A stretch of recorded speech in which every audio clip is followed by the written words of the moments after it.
Insanity, and welcome to yet another episode of our podcast. We have another podcaster on with us today, Dan Johnson of Nine Fingers Chronicles. As such, we just put that ball down the track and let it start rolling down the windy path as we went through our conversations about various topics related to hunting and the lifestyle of the sport. This is an interesting one, ladies and gentlemen, and there are no dull moments. So what do you say we get this thing started?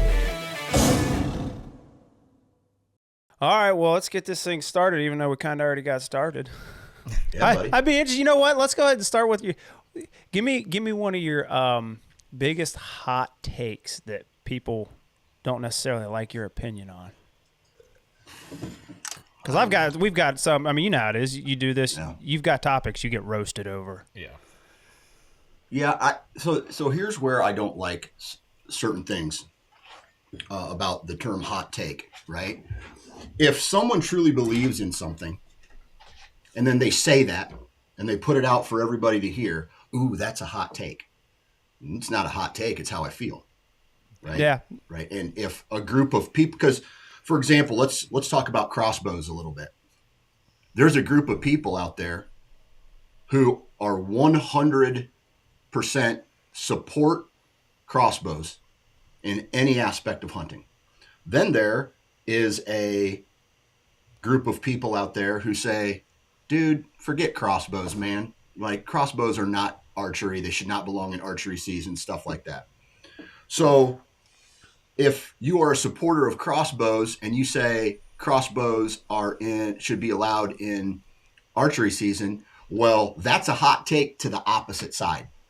Yeah. You know what I mean? And then if I say something like, dude, forget crossbows don't belong in archery season. Well, everybody who supports crossbows, they look at what I said and they go, ooh, that's a hot take. You know, that's wrong or whatever. And then it's just like little bit of clips, these little clips that are being taken. And long story short, the hot take is in short-term format, like for social media, 100% to get attention for whatever is being said. And in the world we live in, nobody goes back to the podcast where I explain why I have those thoughts and feelings about crossbows, okay, or the hunting industry. So these little clips, recently there's been a pretty big figure in the hunting industry saying things about being able to go onto his farm and know what day, know what hour, and he can kill a deer within an hour of it showing up on a cell cam.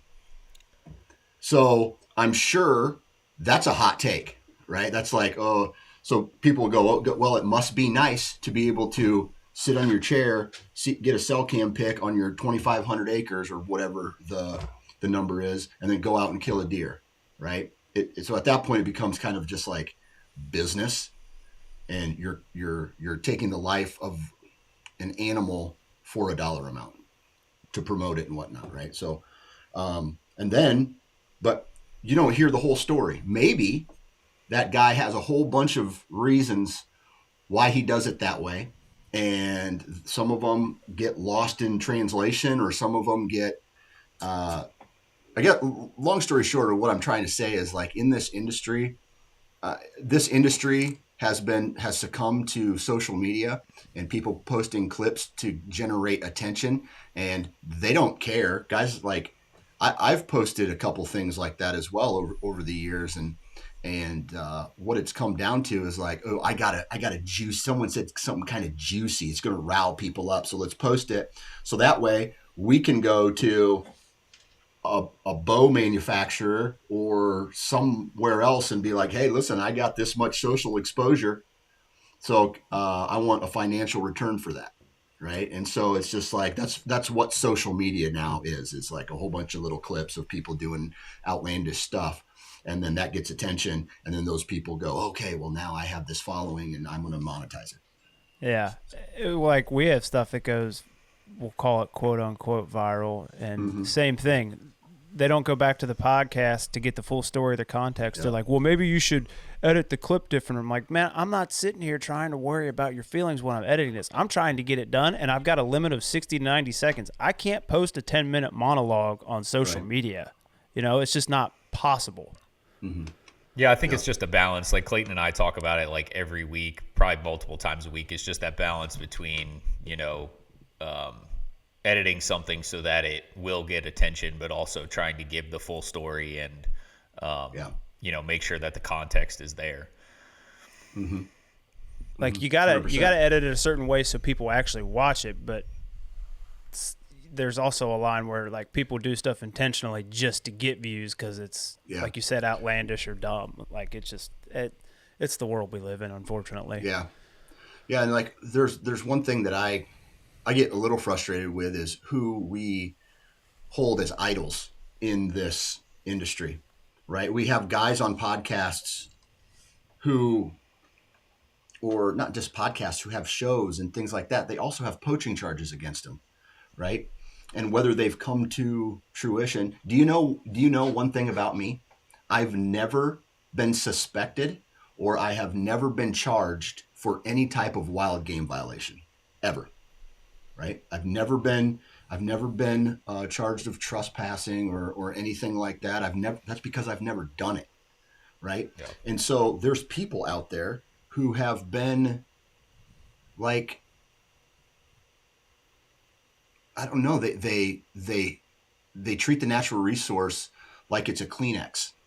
There's no emotion that goes into the killing of the deer. It's just like, boom, oh my God, I killed a giant. So now I get to post it. So now I get to feel like a hero. So now I get and I'm a hypocrite because I do that shit too.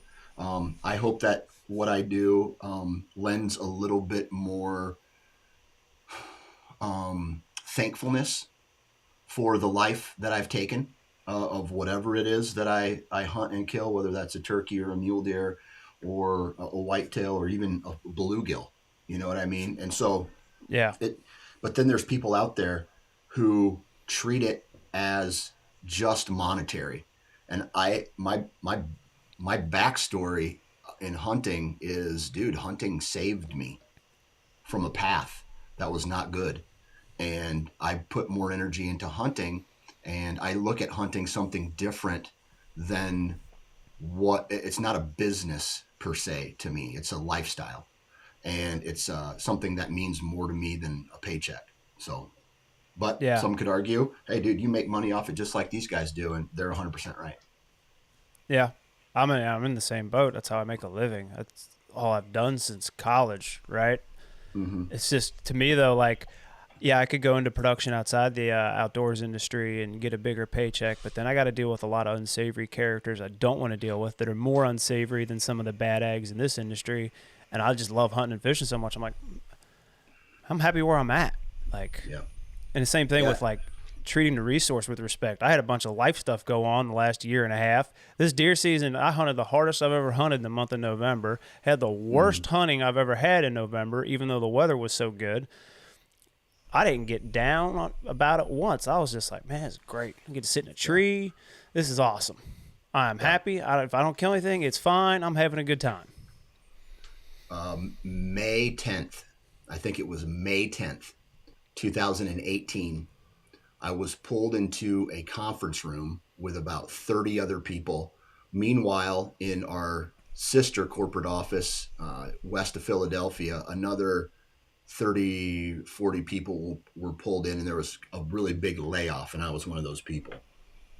And I was a guy who sat in a cubicle for 8 years, sitting in a chair and typing on a computer and not giving a flying F about anybody who I was working for or working with. Like the guy across the phone with from me was just a guy across the phone with me, right? The work I was doing meant nothing to me, right? It was just to get a paycheck, and I felt like a caged animal. And so on that May 10th, 2018, I think that was the day they pulled us in and they said, "Hey, you are terminated effectively from this company." And my first thought that popped into my head, I walked over to my boss, who was kind of feeling down at the time because he was a really good person, and he felt it. Like he felt the weight of the situation. I mean, I had 2018. I had a 3-year-old and a baby. at home, and now I had no job. And so I walked over to him and I said, "Hey, listen, I want, when can we leave? I want to record a podcast this afternoon." And he's like, "You're taking this kind of well." And I'm like, "Dude, this meant nothing to me." Right? It's like, "You're a great person. The people I've met here are great, but the company and what I'm doing, dude, it has zero impact on my life." Yeah. And so then I went home, and I had already had the Sportsman's Empire built. I was into the Nine Finger Chronicles at the time, and I kind of just was like, okay, if I'm going to do it, let's do it. And then I jumped in head first and built something that means something to me. So, Yep. You're my type of people. I was talking to Zach the other day. Like when people say people don't answer, or if people say I can't do something, I almost like, yo, you can't make a living doing that. I'm like, oh, yeah. all right, watch me. Just because you said no almost makes me want to do it more. Right. Yeah, in your situation, Dan, too, it was like make or break type thing. You know, you're talking about have young kids at home and no job. I mean, you do whatever you can to make it work. It's funny how hard you work when there's no other option. Yeah. Right. What were my other options? Going back into the environment that I hated, or I have my back to the cliff and I say one step at a time, and you just keep going and going. And there's a lot of scary things that happen when a person is self-employed, especially with children and money and the uncertainty economy in which we live in. And this industry is, for those who are uninitiated into the industry, there's a lot of like the loyalty factor isn't there anymore like it used to be. Like it's all about numbers and money, just like any industry, right? So Yep. one day you're in, and one day it's like, yeah, well, we really loved working with you for the last 5 years, but we're reducing our budgets, and now we're not going to support you anymore. I'm like, hey man, that's business, right? So, Yep. and the loyalty thing has changed the game, and unless you're a giant in the industry, it's not as, I don't want to say it was never easy. It's just different now. So instead of going, hey, yeah, Go ahead. no, you finish. It's like YouTube and the content creation. Like 15 years ago, not just anybody could get into this and do it because there was a price barrier for the production equipment and the cameras, but that barrier has gotten lower and lower, so more people can get into it, more fish in the sea, less money to go around per fish. It's kind of, I think it's part of what you're talking about. Yeah, a little bit. Yep, a little bit. And so, it's crazy because you got some people in the industry who have kind of fallen off because they did not adapt to what it is that the world has gone to, the social media, the YouTube. And I'm self-admittedly, I'm a little bit behind on some of that stuff. And I have a hatred for social media and the amount of time it sucks up in a human's life. Like my favorite tree stands to hunt throughout the year don't have the ability to get mobile data. It's a dead zone. It's a river bottom. Is that why it's your favorite tree stand to hunt? 100%. Yeah. It's 100%. Dude, I'm not scrolling.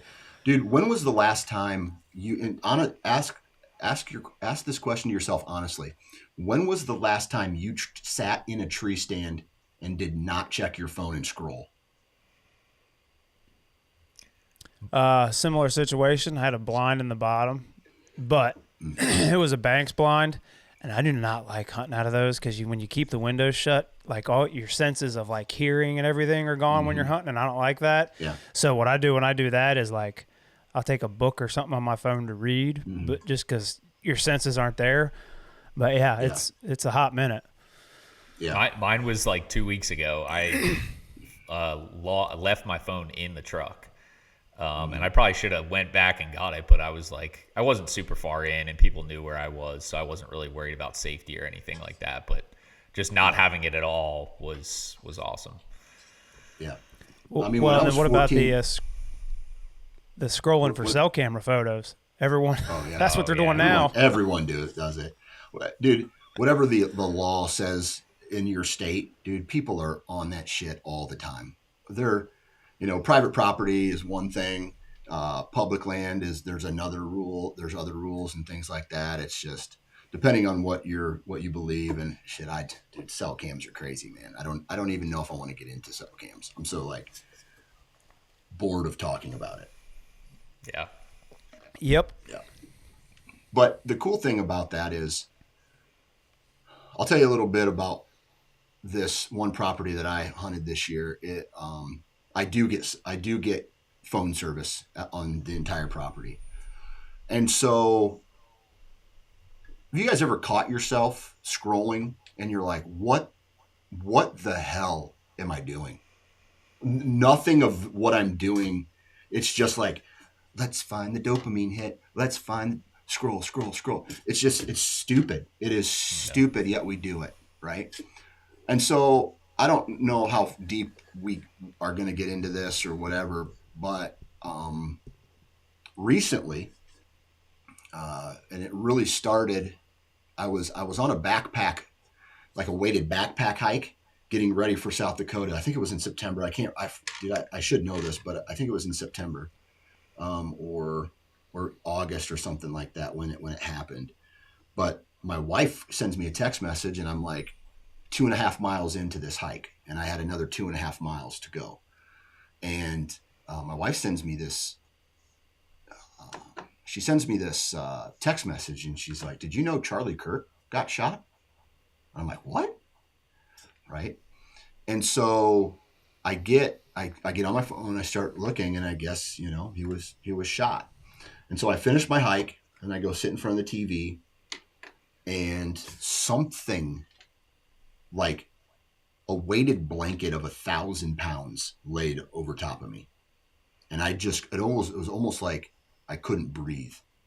I wouldn't call it like a panic attack, but I came to this realization where it's like, what is this world coming to?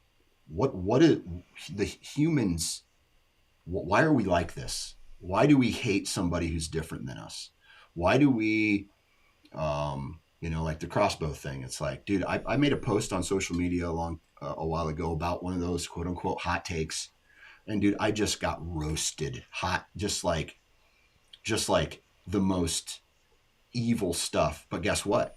It got like 700,000 impressions or whatever. It's just like, who gives a shit, right? And so I was sitting on the couch. I'm like, something came over me, and over the course of the next 3 days, I was like, I needed to change. If I wanted people to change, I needed to change. And so I made a phone call to an old baseball coach that my son had, and he was a preacher at the church that my 3 kids went to preschool at throughout the years. And then my youngest son had him as a baseball coach for 1 or 2 years, I think 1 year. And I texted him, and I'm like, told him exactly kind of what I'm telling you. It's like, dude, I'm feeling a certain way. I have something in me going on. I don't know what it is. And I'm curious if you have any men's groups that you lead, or your church has, or whatever the case is, or Bible studies or whatever, because I have a lot of questions, and I kind of explained to him really how I'm feeling, and he's like, no, I don't, but let's start something. So now every week I meet with him, and we just talk, and we go through certain passages of the Bible. And I don't want to get too terribly preachy or anything, but he pointed me to certain things in the Bible, and on those no cell service hunts, I put a Bible in my hunting pack, and I took it with me on my South Dakota hunt, and I had it in a tree stand with me in October and November this year. And I sat down and I read some of that in there. And I'll tell you this, like,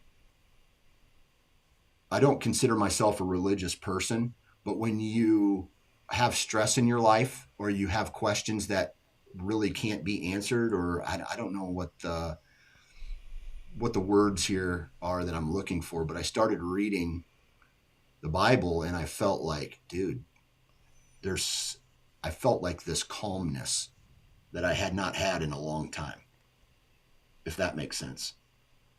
And it's a great feeling if you live in a world where you are full of stress and you are confused and you don't have answers for certain things, and you wonder, dude, am I a good husband? Am I a good dad? Or like, am I just a good person? And you sit down and you read some of these things, and it's just like just identifying that alone kind of leads you in a direction of like, dude, at least you're trying. You know what I mean? And so that's a long way of saying, like, I think I had an excellent hunting season this year, not only because I got to do what I love, but there was something else that was going on in the tree stand this year for me that was never there before, if that makes sense. Yeah. Yeah, 100%. 100%. I always tell people the woods is my church, you know, whether you're religious or not. It's just a place to reflect and introspect, look at yourself and ask questions. Yeah, absolutely. Absolutely. The one thing I don't like is when you're in the woods and you're like, oh man, I got to do this at home. I got to do that at home. And you like get the feeling like, maybe I shouldn't be hunting today. Maybe I should be doing other stuff. That's the worst. Dude. I'm like, I just ruined my own hunt. Oh. Yeah. Yeah. Dude, I'm notorious for that, especially on day one of out of state hunts, where day one, you have a lot of energy, right? You're not physically tired yet. And I go in and I hike this mountain. I'm sitting up there. I'm glassing for mule deer or looking for elk or whatever the case is. And then I'm sitting down and I have like these moments where like I've the mule deer have went away or I'm still glassing. And in the back of my head, there's like, did you do this? Does my daughter have everything she needs for wrestling? Do my boys have what they need for wrestling? And then a text comes in from the wife that's like, hey, where did you put this? Where's this? What time is this? Like all the responsibilities that you had are now somebody else's responsibilities while you're gone. And on day one, I'm like, oh man, I'm putting stress on the household. But then day two, all that goes away because I'm so physically tired that I just fall asleep at night. I wake up and I go hunting and I'm not even thinking about it because my brain is fried from like physical exhaustion. So, and sleep deprivation. So yeah, that's the worst is the text from the wife. What about this? What about that? It's like, oh, I knew I forgot to do something. And you're like, and then you like feel bad. Then you feel guilty. And like you said, you almost need that physical exhaustion to set in. Yeah. So you just zone in on what you're doing. Like that's 100%. The other thing, a part of what you're talking about. Like I used to take naps a lot when I was hunting. I don't even really hardly do that anymore because like what I've figured out in the last couple of years is like just be whatever you're doing in life, whether it's hunting or you're at a kid's game or your kid's sports practice, like just be 100% present in that moment and then worry about the next moment after that when you get to it. Yeah. And I think you're scrolling and your dopamine hit, what you're talking about when people are hunting, I think they forget about that. Like if you're hunting and you're out there hunting, be 100% present for hunting. You can do the other stuff when you get home. Yeah.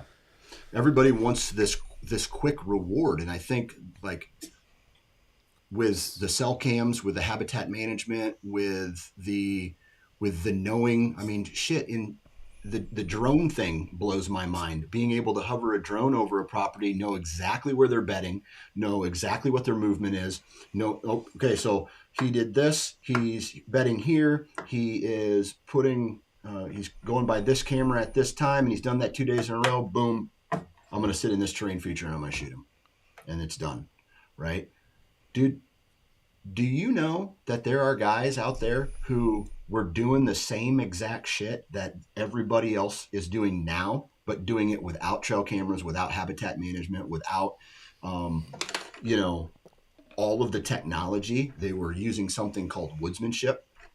And I am lucky enough to have started in the woodsmanship era hunting and didn't have cell cameras, didn't have the device in your hand to where you could look at terrain features. I actually had to scout.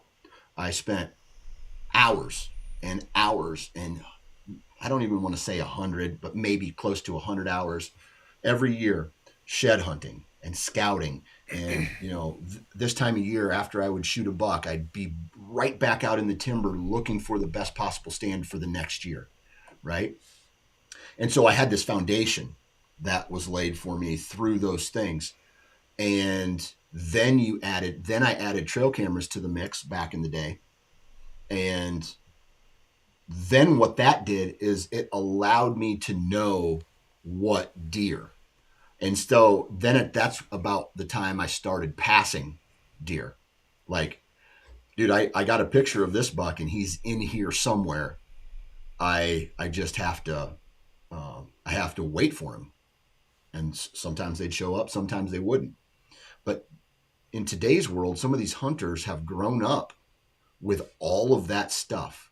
So they don't need that foundation anymore because technology has cut the learning curve or has made it easier to get to the same result without any knowledge of how deer behavior and deer movement and all the other like this tree certain times a year. There's a lot more deer poop underneath of it because at this time of year, their leaves are more edible than other times of year, or they're going to be in this particular part of the property this time of year. Why? Well, it's because it has a lower stem count with leaves that don't fall off, like honeysuckle, for example. The leaves don't fall off or they might stay green all year round. And that's why they're in there, right? As opposed to a wide open timber in December or early January or whenever all your vegetation falls off. And so people don't know those things anymore. All they know is I opened up an app. I'm looking at terrain. I'm looking at topo maps. I'm saying this is the best spot. I'm going to hang a trail camera in there. It's going to give me a yes or no answer. And then I'm going to go in and I'm going to sit on a terrain feature surrounding that. And I guess it's just a different way of doing things now. Well, let's phrase it like this. What about expectations? All this technology, all that stuff, it creates a certain set of expectations when you go hunting. So I think a lot of hunters, they get all these trail camera photos, these big deer, this, that, and the other, and they don't see that deer, or they don't kill that deer, they kill a smaller one. It doesn't meet their expectations, so then the hunt didn't hold as much value to them in their mind. Yep. And I don't care what you say. The more time you spend in the woods, the better from a scouting standpoint or from just being and understand. I mean, the reason that I found the success that I found in the late or, starting in about the late, throughout 2006 to 2000 and I don't know, we'll go to today, right? Is because I was a whitetail bum. Like there was parts of that time frame when I was 26 years old to the time my daughter was born in 2012, where I didn't do anything except scout for deer and hunt. And when I mean hunt, I spent a ton of days in the woods. I mean, up to 40 days sometimes. So it's like, hey, I was working for a guy as a landscaper. I was helping a buddy out, and I'm just like, hey, can I go hunting tonight? And he's like, yeah, dude, just go, right? Whatever, I don't care, right? And so I would work in the mornings, hunt in the afternoons. I would work in that, like hunt a morning and then work in the afternoons or whatever the case was or whatever the weather conditions or wind direction was. And I spent a ton of time in the woods in that time frame. And then that kind of all shifted once I had, and that's when I was also playing the PTO game. Right? Like I don't have to play the PTO game. You guys probably don't have to play the PTO game anymore where it's like, shit, I got 2 weeks of vacation. Yeah. I can't use all 2 weeks of it on hunting. So I got to break it down somehow to where I can maybe do a vacation or have sick days or take care of kids when they're sick or wife when she goes out of town, whatever the case is. We don't have to do that anymore. And so, of course, we're going to have an upper hand opposed to guys who are on some factory line who are working, 40 plus hours a week, and they only get 2 weeks of vacation throughout the year. And so it's almost like a realization of sorts. Yeah. Yeah. Yeah, the 2 week thing is interesting. We've asked some people, like, if you had to pick a 2 week window to hunt, when would it be? And obviously everyone likes the rut because deer are going crazy, they're being stupid. But in all actuality, if you've got if you want to find a specific deer and target him, you might as well just sit out the rut and go early or late season. But Yeah. it's a hard nut to chew off if you've only got 2 weeks of vacation you can take. You know what I mean? Yeah. Yep. I would disagree with what you're saying there. I feel like, and granted, I live in Iowa, right? So automatically people are like, oh, okay, well, this guy's full of shit. Like, he don't know. Like, he's never hunted doesn't northern know Michigan anything. public land, right? It's not relatable. Yeah. Yeah, he's never hunted Pennsylvania mountain country, right? Yeah, This guy's a piece. He don't know shit. Okay, well, okay. Maybe I don't. But what I do know is that in the environments that I have hunted in the past, depending on the time frame that you have, for some reason there's this 3-day windows. The 3-day windows seems to mean something to me. I don't know if I can really explain it to you, but if I sit in a specific pinch point for a certain amount of time throughout the rut, I will run into a deer that is mature, and he's going to be one of my quote unquote hit listers.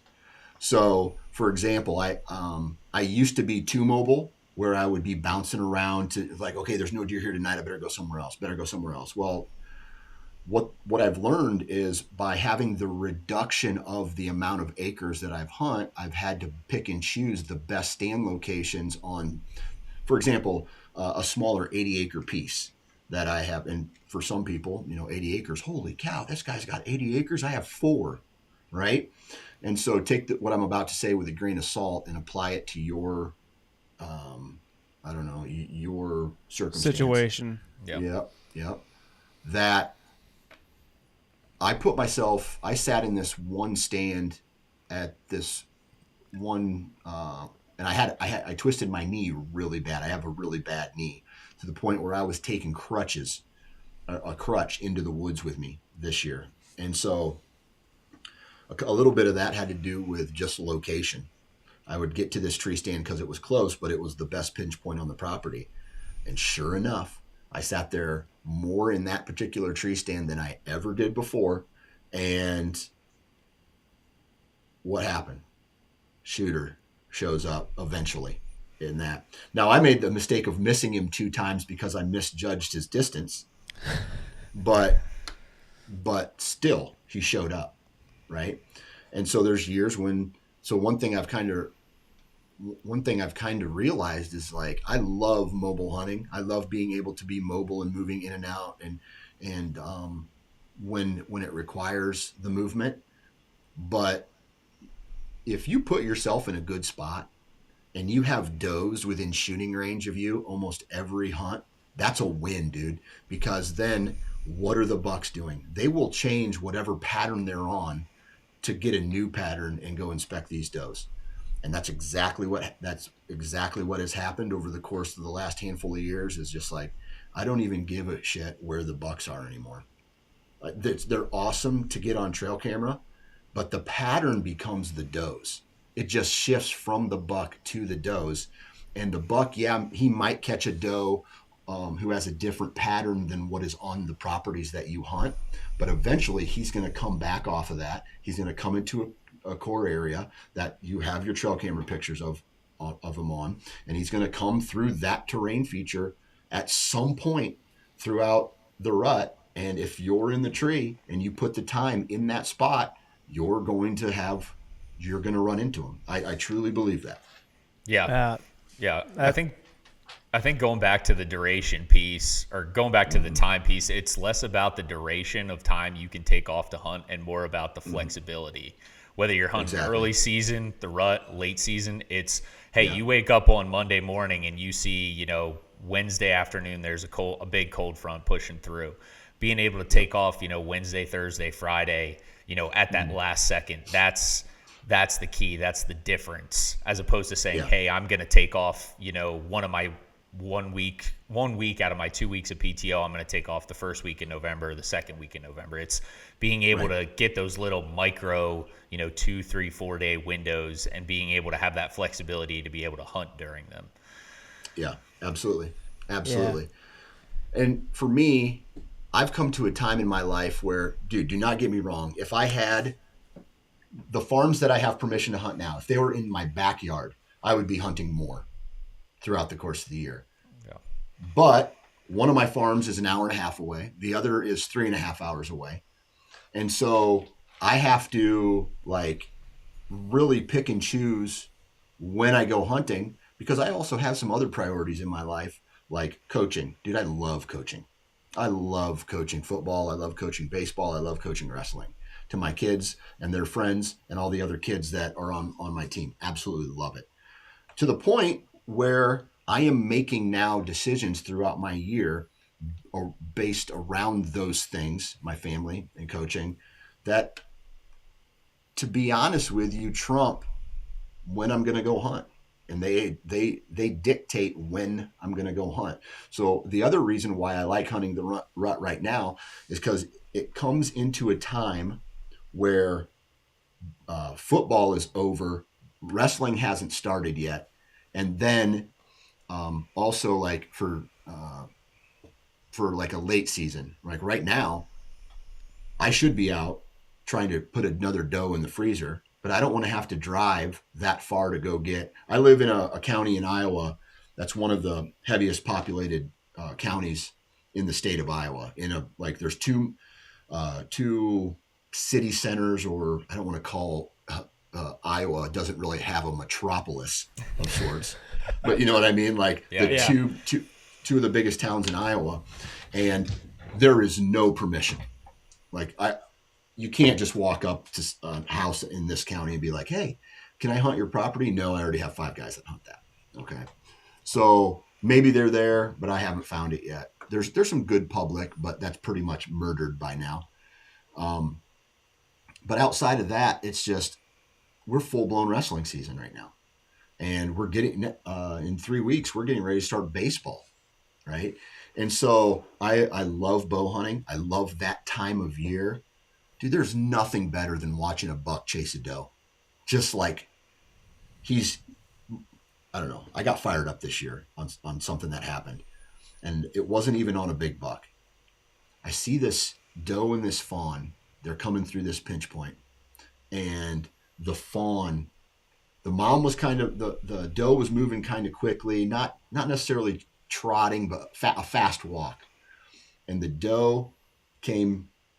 fawn came behind her, and she just kept looking back. The fawn was like, dude, what's behind me? What's behind me? And then you see this rack appear, materialize through the timber, and it's a buck. Now, he wasn't huge. He was probably a 2-year-old, maybe a 3-year-old.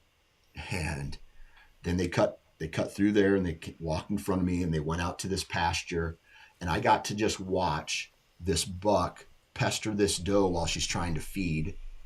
And then another bigger buck come out at a different angle, put his ears back, and flex, a bigger 3-year-old, come out and push this doe. And dude, how cool is that? Yeah. That's like National Geographic type stuff that we get to observe every year. I don't know. That's the kind of stuff that fires me up. Yeah, I'm with you. I've watched this spike. I had one set, and he's feeding, and does would come out in the field, and he'd chase him around. Does would disappear. He'd go back to feeding. Does come out. He'd chase him around again. It's just fun watching him. You're an idiot. You haven't figured it out. They're not interested in what you're selling, cuz. Yeah. But it's fun Absolutely. to watch. Yeah, exactly. And just observing deer behavior. And I think that's where some of this stuff is lost, is observing deer behavior, right? Because what you see is cell cam, boom, move in, boom, food plot, boom, rattle, boom, call, boom. You know how many times it's taken me, how many years of hunting and messing up it has taken me to understand when and when not to call? to a buck, and based off of what his body language is telling me, dude, I used to throw the kitchen sink at deer that, it's like, oh, he's 100 yards away and it's wide open where I'm at. Let's rattle at him and let's just see what happens. And I rattle at him and he looks exactly in my direction. He sees no deer. Oh, I better grunt at him now.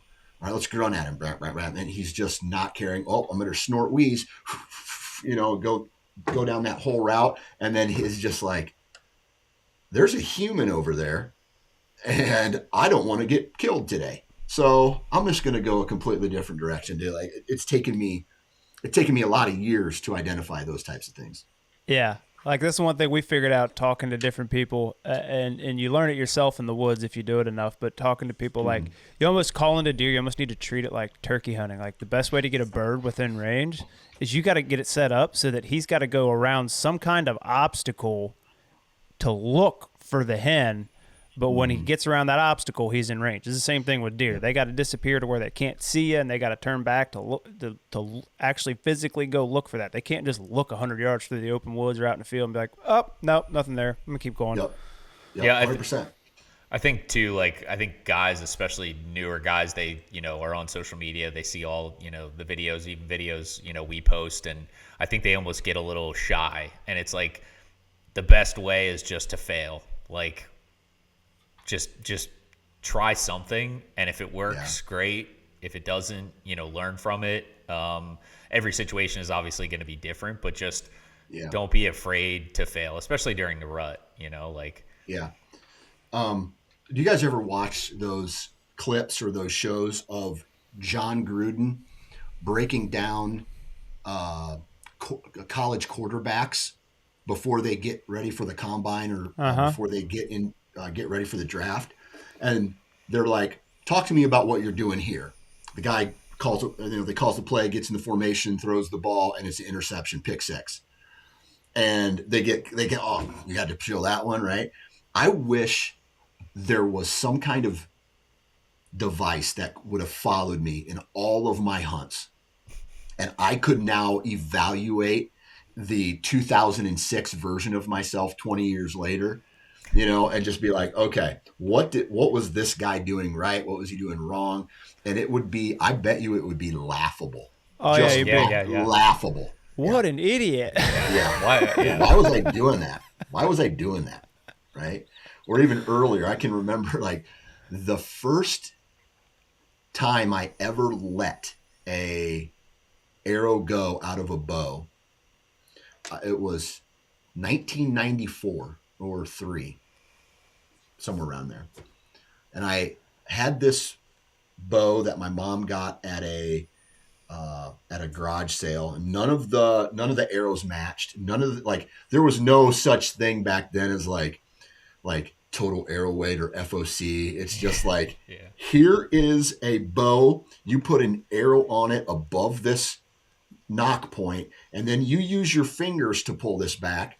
I didn't have a release. It's just, and back then, all of the sights were individual. So, or at least the sight that was on my bow. So you had to adjust every one different. And looking at that now, dude, my sights were not ready to go. My grandpa gave me a bale of hay. We took it home. I put, out of the probably 8 arrows that I had, I put 4 of them in the bale of hay at 10 yards. And I'm just like, it's time to go kill a deer. I'm deadly at 10 yards, right? And it's just like, dude, you missed 4 arrows at 10 yards, right? And so I climb up in this big oak tree, and it's got a big Y in it, and then one of the Ys lays down, so it's flat. One of the main branches is flat, and I climb up there. Here comes this doe and this button buck. And I draw back my bow, and I'm basically like I'm riding a horse, but I have my ankles crossed so I can stabilize myself. I put that pin on this button buck. I let the arrow go, and I slip backwards, and I had to drop my bow and catch myself on this oak tree. Meanwhile, the arrow goes and scrapes the white off the belly of this button buck. And I thought that was one of the most badass things I've ever done. And so I I get out of the woods later that afternoon, and I collect all the hair and I put it in my pocket, and I walk back to my mom and I'm like, "Look at what I just did." And I thought that was so cool. It's like I missed a deer, but I got enough that I got something to take home with me, and that was a bag full of white belly hair off a button buck. And I was just like, "This is awesome." Yeah. I think part of it is just appreciating like where you've come from and appreciating a time when maybe things were simpler or maybe you just Right. made them simpler. Yeah. That's a really big thing for sure. Yeah. Well, Zach, you don't have kids, but Dan, you'll know what I'm talking about. Like, you look at your kids and you're like, man, as an adult, sometimes I wish I had an appreciation for the small things in life like a kid does. Like, just the enthusiasm over the littlest thing. You're like, where does that go in just about every human being as they get older? You know? I think that kind of ties back to Dan's point though about like appreciating all the aspects of the hunt, like appreciating just seeing a buck, even if it's a spike or a little fork or whatever, just appreciating him moving through the woods and how he's interacting with his environment. One of the big things one of the big goals I set for me this year was appreciation after the kill, after the harvest. So like I shot a buck here in Georgia in October, and like it was till we took pictures and did everything, got him recovered, and I got him to a place where I could process him. It was already 12:30. It was a Sunday night. I had to wake up on Monday, and do stuff early. But I made it a point to go out, and I literally just sat with the deer for 20, 30 minutes, and just sat there and kind of appreciated the cold air on my face and sitting next to the deer, and just enjoying that moment because I feel like it's so lost a lot of times. 100%. It's okay. The deer is down. We gotta rush to take pictures. We gotta rush to get him in the truck and get him to the processor, or get him back to where we're gonna process him. So that's again that appreciation throughout the entire process. Just something I had a goal I had set for myself this year and something to focus on. I agree, man. And that's where I am at, like a crossroads at certain parts of my life. Like, I'm 45 years old now. All right. I've done the 10 years plus, 2006 to probably 2024, 23, somewhere in there, where my goal was whatever I needed to do to put an arrow in a mature big buck passing deer that I should have shot in order to get to one thing. And I went on a really big run there for a while. And then I started to realize, like, and this is my journey, I'm just like, I just don't care as much anymore to go out and put that much energy towards a deer that I used to. Do I love deer hunting? Do I love big bucks? Do I love the cat and mouse? Do I love talking strategy and the deer behavior and watching them? Absolutely. It's one of my favorite things to do. But at the end of the day, there's this realization that I've had where it's just like, when you're trying to stack or prioritize certain things in your life, for me, deer hunting is not at the top anymore like it used to be. I used to think, dude, if I'm in this industry, dude, I gotta take a giant. That's how I maintain my place here. You know what? Actually, how I maintained my place here was being ultra relatable and understanding that what I have is a blessing, and not necessarily like, like, oh, Dan Johnson, this year, dude, I shot like in Iowa, I shot 130 inch 8-pointer, which by the standards that I've shot previous years, they don't add up. I mean, they're just not They're not they're not comparable. But you know how much feedback I got that was positive when I shot that buck, and I told people I was happy about it, and I was jacked to shoot that deer. And it's crazy that the inches of antler on that buck, they just didn't matter to me. It didn't matter. It was the now. It was the moment. It was the moment that mattered. And when I saw my buck kind of pop out following this doe, and he was just kind of like showing himself off, almost like a turkey in strut, to this doe, and she was looking at him like, dude, is this the guy this year? Is this my date this year? And he stepped broadside at 19 yards, and I put an arrow through him, and then I watched him crest this hill, and I heard him crash. I was like, I was jacked out of my mind, and it wasn't a big buck. And so that tells you, like, yeah, dude, I'm definitely going after big bucks. I'm still playing that game, but I also want to fill a tag, dude. I also I want to shoot a deer because I'm a deer hunter. And so there's this change that has been happening of just doing the thing. No other way to really explain it other than doing the thing.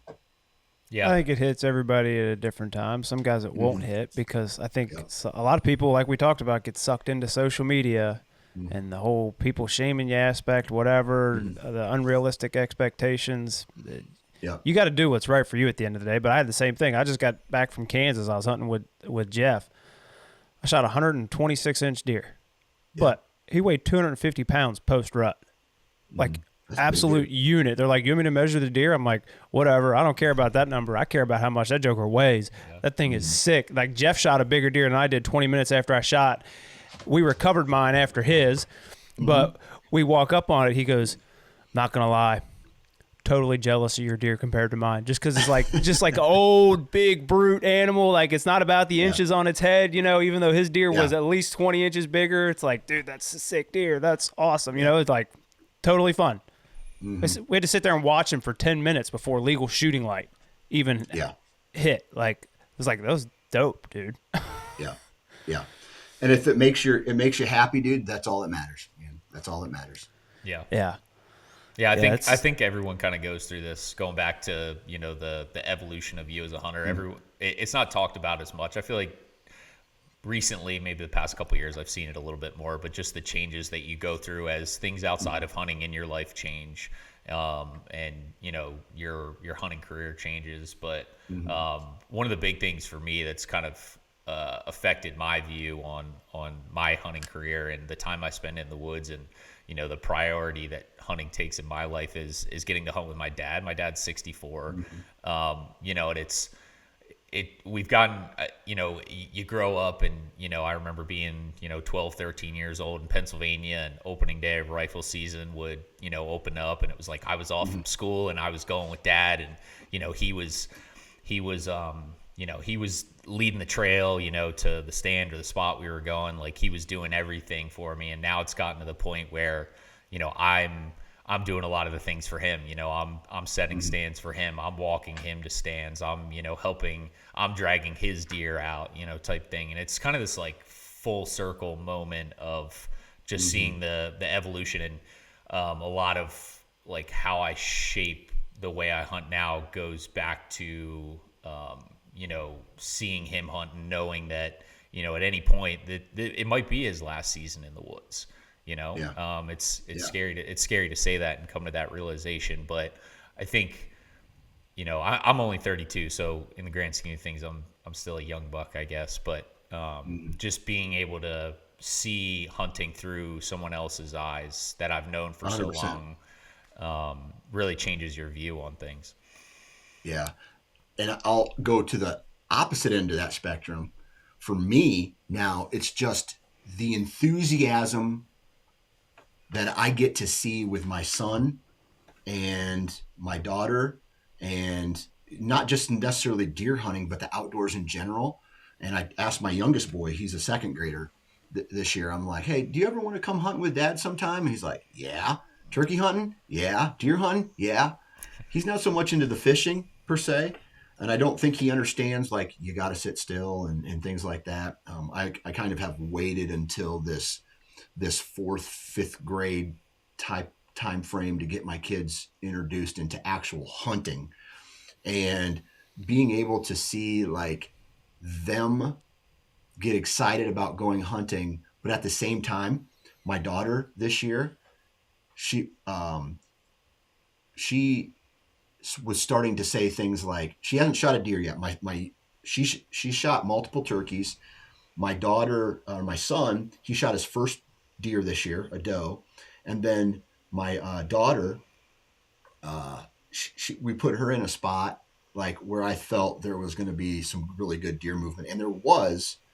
It just, every time I put her in this spot, the deer zagged when I thought they were going to zig. You know what I mean? And so I took my son down to this river bottom, and I was just like, I have no idea what the deer movement is. And the dumbest deer in the wood walked in front of us at 15 yards, and my son shot it, right? And so my daughter's like, why are you putting him down there? I thought you told me the deer were going to be up here.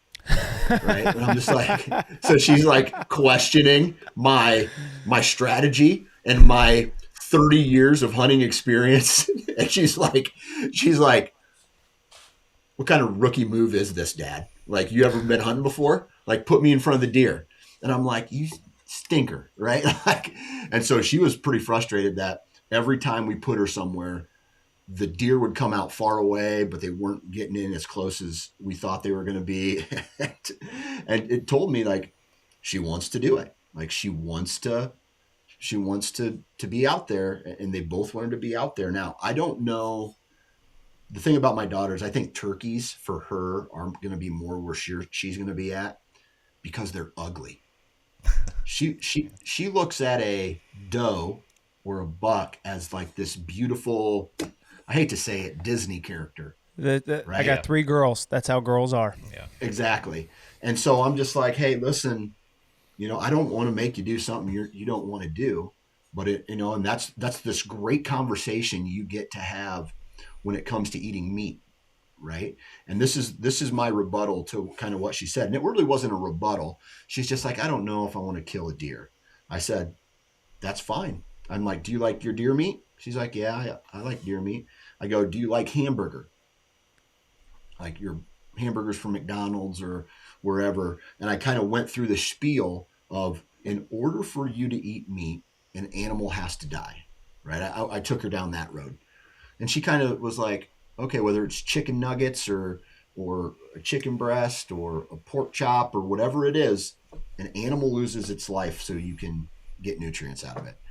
And once she started thinking about that, I think it kind of opened her eyes. Like, I'm like, whether you're directly or indirectly killing an animal, you're responsible for it, right? And this is why I like hunting, is because I know, dude, and I want to hear what your guys' thoughts are on this. My favorite thing to do is to cook a backstrap or some kind of venison meal and eat it in front of the Euro mount or the buck or the shoulder mount that I ate, and eat this buck while I'm looking at the mount. Yeah, it goes back to the appreciation part. Yeah. Oh, dude, there's something 100%. about that moment where I'm just like, I did this. Like, I did that and I did this, right? And you're eating this food that allows you to do whatever you do throughout the day. And if I grow something in the garden, or, then I'm like, oh, dude, I got asparagus and I got backstrap tonight and I grew this thing. And there's like, dude, this is badass, man. I don't need internet. I don't need electricity. I could do all this shit on the landscape. Take me back to 1800s, man. I'm a mountain man, like. Yeah. So I don't know. I went down that path with my daughter, and I think she kind of she's maturing. So I think she's kind of understanding what I see in it. Yeah, for sure. Yeah. I think it's really powerful how you're talking about like having the conversations with her. I think that's something I like think about sometimes. You see posts on social media of, like a 4 or 5, 6, 7-year-old kid, behind a deer. And it's like, were the conversations had, does this child really understand, what is happening here, what's going on? Or are they just going hunting because, their dad, took them or said they should go, type deal. So I think it's really powerful, that you've had those conversations, and I hope, everyone does. And, you only see so much on social media, so those conversations could be happening, but just something I think about. I got to tell you a story about my oldest boy. So we have this video game in our house. And I'm like, okay, if the kids are going to play video games, they might as well play a hunting video game. So there's this video game called Way of the Hunter. Okay. And so you can go out and shoot whatever you want. Right. And so we are in this, like, you get to pick your environments. And so we're in an environment where there's elk, there's mule deer, there's whitetails, there's black bears, pheasants. I'm trying to think of what else, like bighorn sheep, mountain goats, like the full North American gamut here. And I'm watching my kids play one day, and my boy, he's like aiming up to shoot him in the head. And he pulls the trigger and shoots this deer in the head. And I'm like, dude, what are you doing? Why are you shooting this deer in the head? He's like, Dad, if you shoot him in the head, they just fall straight down. And I'm like, no, buddy, you got to shoot him in the heart and the lungs and the vitals. He's like, yeah, Dad, but if I shoot him in the heart and the lung and the vitals, then they run away and I got to follow, and the animals leave these little blood trails. And he's like, yeah, but if I shoot them there, they run away, and then I have to track them down. And sometimes if there's a bad angle, then I don't find them. And he's like, so I just shoot him in the head. I'm like, you can't do that. Like, that's not ethical. He's like, why isn't it ethical? I shot the deer in the head, and then I'm having to have this internal debate with myself about how to explain to him why you shouldn't just go headshot all these animals. He's like, Dad, we shoot turkeys in the head. Why can't I shoot a deer in the head? It's faster. I'm like, I haven't had this conversation with myself, right? Because someone told me that, you should headshot deer at 10 yards or whatever the case is. And says, like, yeah, Dad, just headshot him. I'm like, okay, we can't do that in the real world. The video game world is okay, do whatever you want in the video game world, but in the real world, we cannot go shooting deer in the head. But then I'm in my head this year, and I have a bow, and there's this doe at 10 yards, and she's like facing me with her head down, or with her head kind of just relaxed, kind of looking around. And in my head, I'm going, dude, I can make that shot. I can put that arrow in this chick, or in this doe's skull, and she'll drop like a ton of bricks right now. And I was like, I would never do it, but I thought of my son at that moment and being like, what would happen if I did this? Like, I can tell you. Yeah, So what would happen? The other guy that does the podcast with us, Jay, he's killed tons of deer with a bow. So when I tell you this happened, it was a total accident. Like his arrow hit a limb or something. He shot a buck in Ohio. I was like, hey, did you get some good photos with that thing? He goes, yeah, it's not really a photogenic deer. I go, what are you talking about? He goes, I headshot it. I was like, what? I was like, did it just drop? He goes, no. He ran like this giant half circle and ended up running 100 yards before he collapsed. Like right behind the ear with his bow. And it still went 100 yards. He said, like, I knew something was wrong by the way it ran after I shot. Like, that's kind of weird.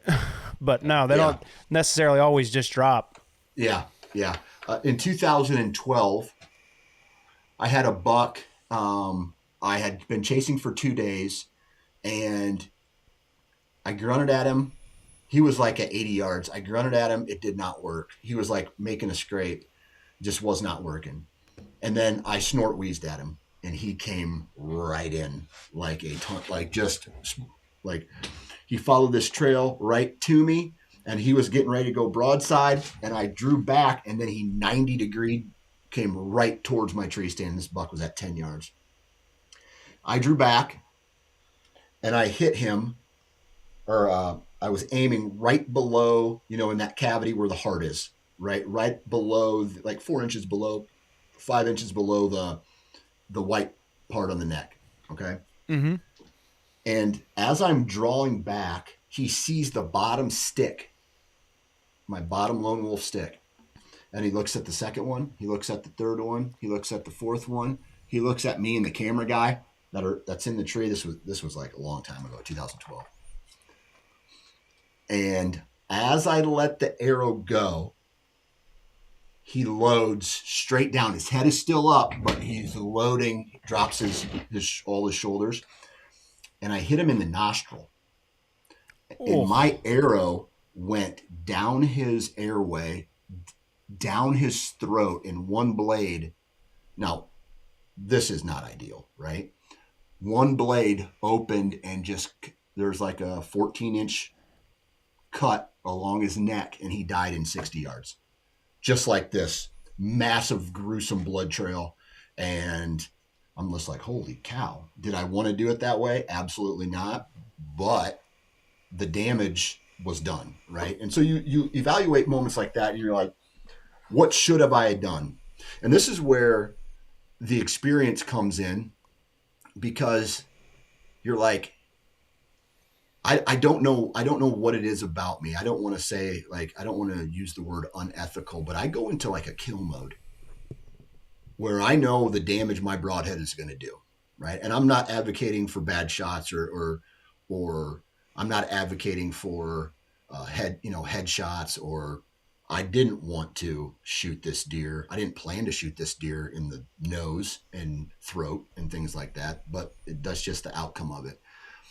But I go into this kill mode where I'm just like, if it's within 20 yards, it's going to get an arrow. Like, dude, I will take a frontal shot. I've watched deer 2020 or 2020. I believe it was 2020.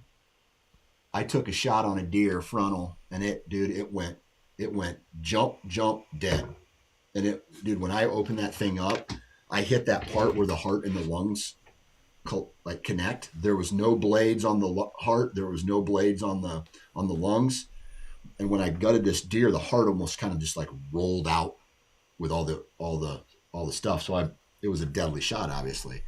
And I look at that and I go, why do I think this way? Why am I like this? Why don't I let deer get to complete broadside before I put an arrow in them? And I think a lot of it has to do is, if they're that close, they're on high alert, and you'd make any mistake, it's amplified. And so I like to put arrows. I like to throw arrows, man. And if they're in there, I have enough confidence to where I can go, yeah, if I put an arrow in this deer at this distance, he's going to die.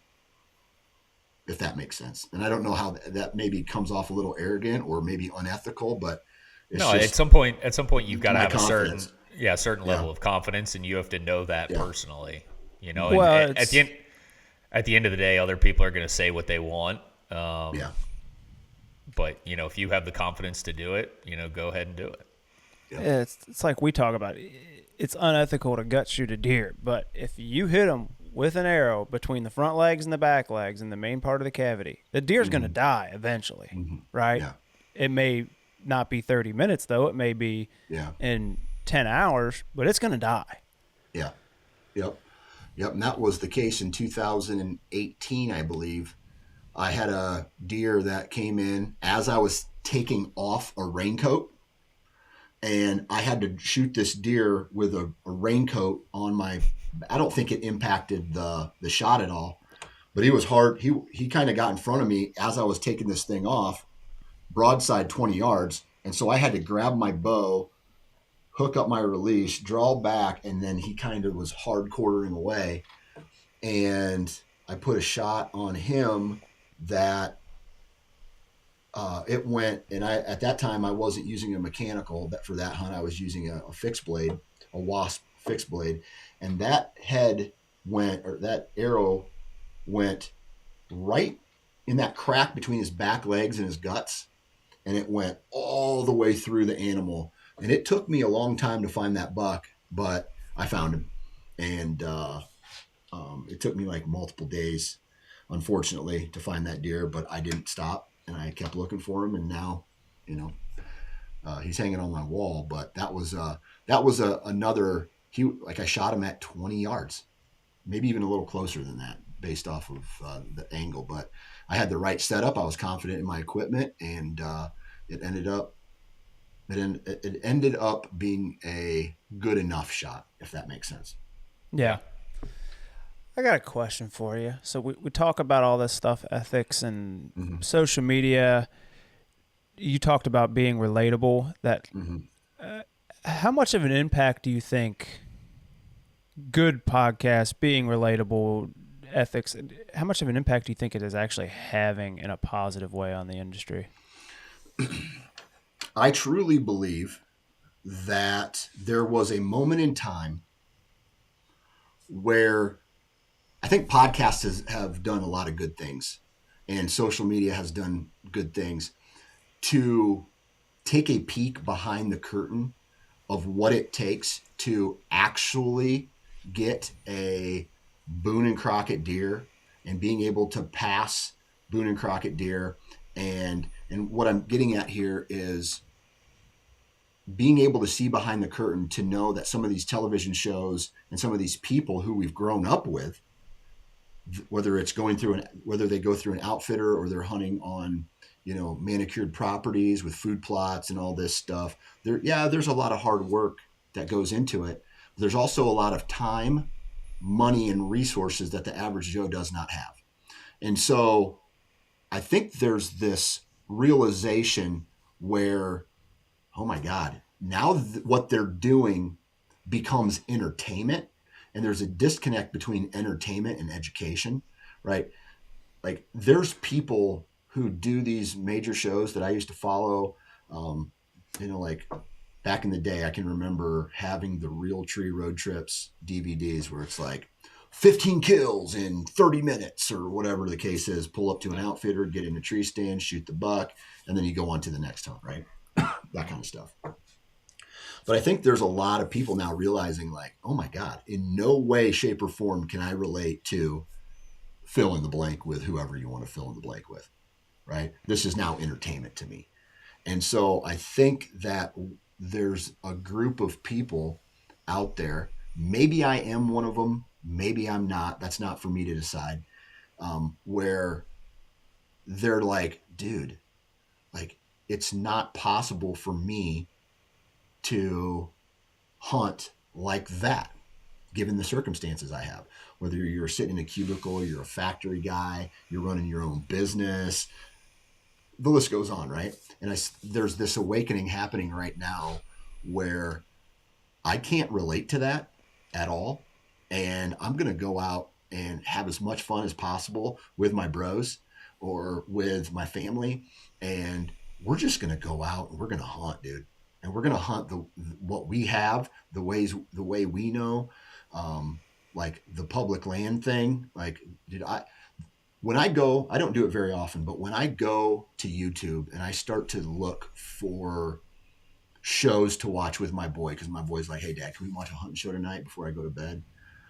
I'm like, yeah, let's knock one out. And it's always some hunt where it always starts out with some guy like, all right, I got 4 days to get it done. I'm driving to Missouri or whatever the case is, or I'm driving to Pennsylvania and Ohio, and I'm gonna run and gun and be real active. I don't know what's out there. I'm going. Those types of hunts, I seem to gravitate towards the gritty of those types of hunts, as opposed to, all right, I've spent $10,000 in diesel fuel planting this many food plots and in this box blind. Like, I think there's entertainment that has its value, right? Because people want to see big bucks get shot. But then there's also the relatability that is not there with those shows, where people can go, okay, these guys are more like me. These guys, it's kind of or the opposite. It was like, hey, when you get some of these guys on a podcast and they start talking a little bit, and it's not arrogance. I just think they are so far removed from what the rest of the people are doing that it sounds like arrogance, right? So if you've been managing a farm that's 1,000 acres or 800 acres or whatever it is for 15 years, and that's where you hunt and that's where you pass, 170-inch deer in hopes now, like the number used to be 170. Now all these guys are talking about is, I got to get a 200-incher on, because then if I'm on the list if I get 200, right? I'm on the list if I get, that's how they want to do it. That's great. But nobody, and I mean nobody, can relate to that kind of stuff, right? Yeah. And I'm not saying everybody. I'm just saying, but I think there's this awakening, and the awakening is like, it's pretty sweet. it's pretty sweet, because I think now we're starting to go back to the reason why a lot of us hunted in the first place. And that's for the pure enjoyment of all of it. I mean, I want us all to go back to like the first handful of years that we were hunting, whether that was, and that can go back 3 years if you've only been hunting 3 years and you're 45, or you're 13. You got to go back to 13 or 10, or the first time you ever sat on your grandpa's knee. How much fun that was. And there was zero expectations. And it was just this. And then maybe you developed a passion from those moments. And I think now we're coming back to those moments and coming back to those passions, as opposed to this, if you want to kill a big buck, follow me. Or if you want to kill a big buck, buy this property or buy this product. Like, dude, I don't know. I think, well, I hope we're trending in the right direction. Yeah. Yeah. One of the things that gets me is like, if people really hate someone or say they're not relatable, but it's someone that's got a track record of killing a lot of mature deer, I'm like, that's fine. You can hate them all you want, but don't be so adverse to that individual that you're not willing to at least listen, because you can learn something from anyone, is my take in life. Like, I could learn something about hunting from a 10-year-old kid, and I'm like, never thought about that. And I think people forget that, and they get so much hate about them, about certain individuals, they just don't want to listen to anything they want to say. It's like, well, if you don't have time to spend in the woods because you only get 2 weeks off, you could still learn some specific things. Like, for example, like we talked about calling. Like, don't call when it's wide open. If you don't have a ton of time to spend in the woods during the rut when calling is effective, you need to listen to it somewhere, you know? Yeah. But that person may still be unrelatable to you as far as the kind of property you get to hunt. Doesn't mean you can't learn some specific tactic from them because they've spent that much time in the woods. Yeah. I also think that the term hater gets thrown around unreasonably amount of times, especially this season. So if you or in this industry, if you question someone, no matter what your question is, you are a hater. And that's just in the world. Like, look at me, look what I'm doing. This is badass. Hey, dude, like, what about this, this, and this? Oh, you're a hater. No. How can someone be a hater if they are truly having questions and voicing what they think is their own opinions on certain things, right? The crossbow world thinks I'm a hater. Oh, he's just a hater. The other group of people think I'm not a hater. So am I a hater or am I not a hater? The people who are calling the other person a hater are the ones who, it's just like, it's sometimes it's a cop out. I'm not saying all the time, because there are some real haters out there.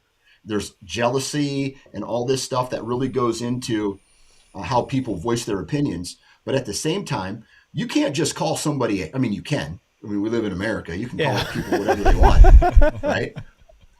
But at the same time, you throw the term hater around, to everybody who disagrees, was like, well, they hate this, they hate the top 1% because, they worked hard. They worked hard to get what they're doing, and they worked hard.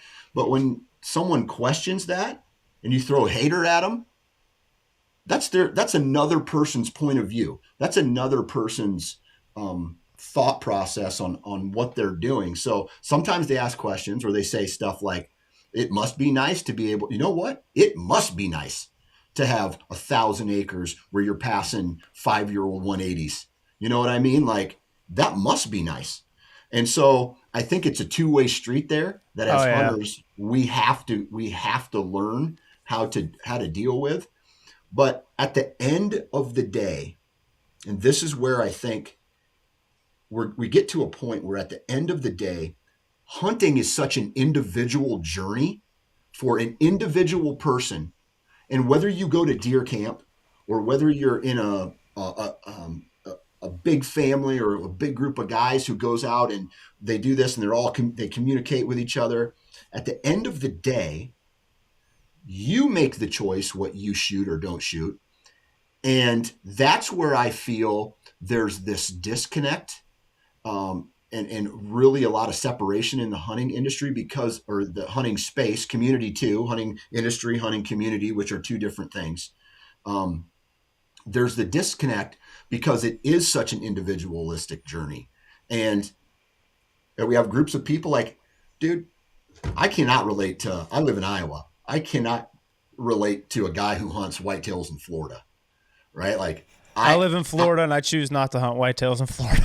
Yeah, that's what I'm getting at. It's like, it's completely different. Right. And so I've always, and I think that's where there's a lot of trouble. It's like, hey, hunters need to unite. We need to unite. Well, once again, the playing field is not the same for everybody. How can I relate? And I think when we unite, we have to be able to relate to certain groups of people. Dude, I can't relate to hunting Florida or South Alabama or Texas or Vermont. I've never hunted in those spots. I cannot relate. So this is where empathy comes in and trying to understand why a person is saying what they're saying and not jumping to, oh, they're just jealous or they're just, dude, they have the right to have a point of view too. Yeah. I like what you're saying. I like when people ask questions. They don't just make a comment that's brazen. It's like they actually thoughtfully ask a question. And usually when someone does it on social media, I'm like, I like that. That's a good question. Yeah, and you can immediately tell in the first couple words whether they're trying to just post something to be hateful or, some kind of snide comment, or they're actually trying to learn. Yeah. Yeah. But there's so many layers to the onion that it's very hard. Because you have people who are promoting hunting, and this is where maybe it's criticism, maybe it's jealousy, maybe it's me being a hater, I don't know. But I think if you have a gigantic platform where you make your money off of a natural resource, and I do that, dude, I make money off of a natural resource or talking about a natural resource. I go out, I shoot deer, I post it on social media. Okay, I am that person too. But there's levels to it, right? You have a responsibility to that natural resource more than just a monetary connection to it. And I strongly believe that the people it goes back to the movie Spider-Man, right? With great power means great responsibility. And if you have a gigantic following, you have a responsibility to share the truth, to share all these, like the conservation things, like all of this stuff. So I just feel that there needs to be more of that type of the respect to the animal happening, if that makes sense. 100%. And that's done on an individual, right? Because let's not get it twisted. And I'm not here to call you out, but I'm sure there's some things you do in your editing suite that make it look like this was the greatest thing that's ever happened, and it's beautiful, and the colors are right, and the person rubs their hand against the hide of the big buck that they just shot to make it look like it means so much to them and all this stuff. And then what actually happens in there could potentially be a different thing, and people don't see that, right? Oh, there's so much that's not seen. Exactly. That's what I'm saying, right? And so I feel like people need to, with bigger platforms, need to show that and tell the story. That way, maybe they don't get judged by a hater. It's like, did you see me when it was 100 degrees outside down in Georgia planting a food plot where the heat index was 110 because I had to get it in before the rain came? Right? It's humid, right? I heard I'm sorry, I have to say this.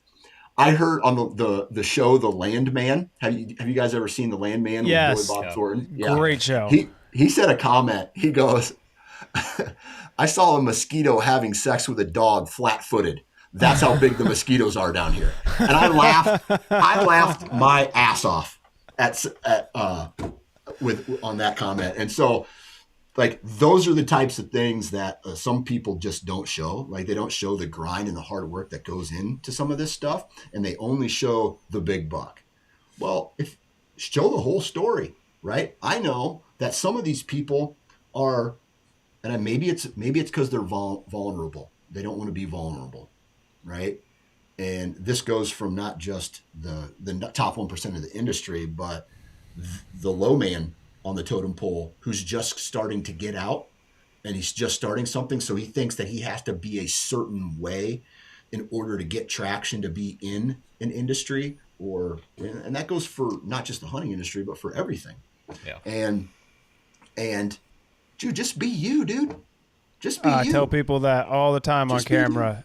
So if we're filming with someone that's never been on camera before, first thing I say is, listen, buddy, the worst thing you can do is try to be someone that you're not. Just be you. Yeah. We are not actors. We are not getting paid to act. All right. Yeah. That gets called out real quick. And when you see that, you're just like, oh, holy cow, you look like a tool, dude. Yeah. Well, that's where like GoPros have come in, like, especially with like the Lindsays, like there's not a lot of reenacting that goes on. It's like, hey, better have that GoPro rolling because we're going to show it how it happened. And we're not going to do a bunch of reenactments, grabbing the gun and all this stuff. Like will, like if the camera GoPro battery dies and you only have the video angle of the deer, yes, it necessitates it, right? That's just a part of it. But the GoPros have made a big difference in that regard. Like none of the fake grabbing the bow and calling. It's like, that's not how that happened at all. You're not a good actor. Do you remember the late 90s, maybe early 2000s cutaway shots that there used to be on some of these hunting videos where the cameraman would be on a big buck walking in, and then it would cut away to a guy who is perfectly shaven, collared camo shirt on, grabs the bow, and it's just like this. It's almost like an unnecessary sex scene in an 80s movie where it's just like, this is hot, but why are they having sex right now? Like this has nothing to do with the movie, right? And so they grab the bow and they draw back, and it's just like they shake their hair back and they let the arrow go and they're shooting into the dirt, right? That's nostalgia right there talking. Oh yeah. Well, I could tell you from my experience, we're talking about things going back to real and relatable, even on the marketing side, fishing side as well. Like a lot of brands, I think, they're starting to see that and go that way too. It's like, hey man, like real versus fake. You know, I always tell people connect with people. Yep, 100%. Yeah.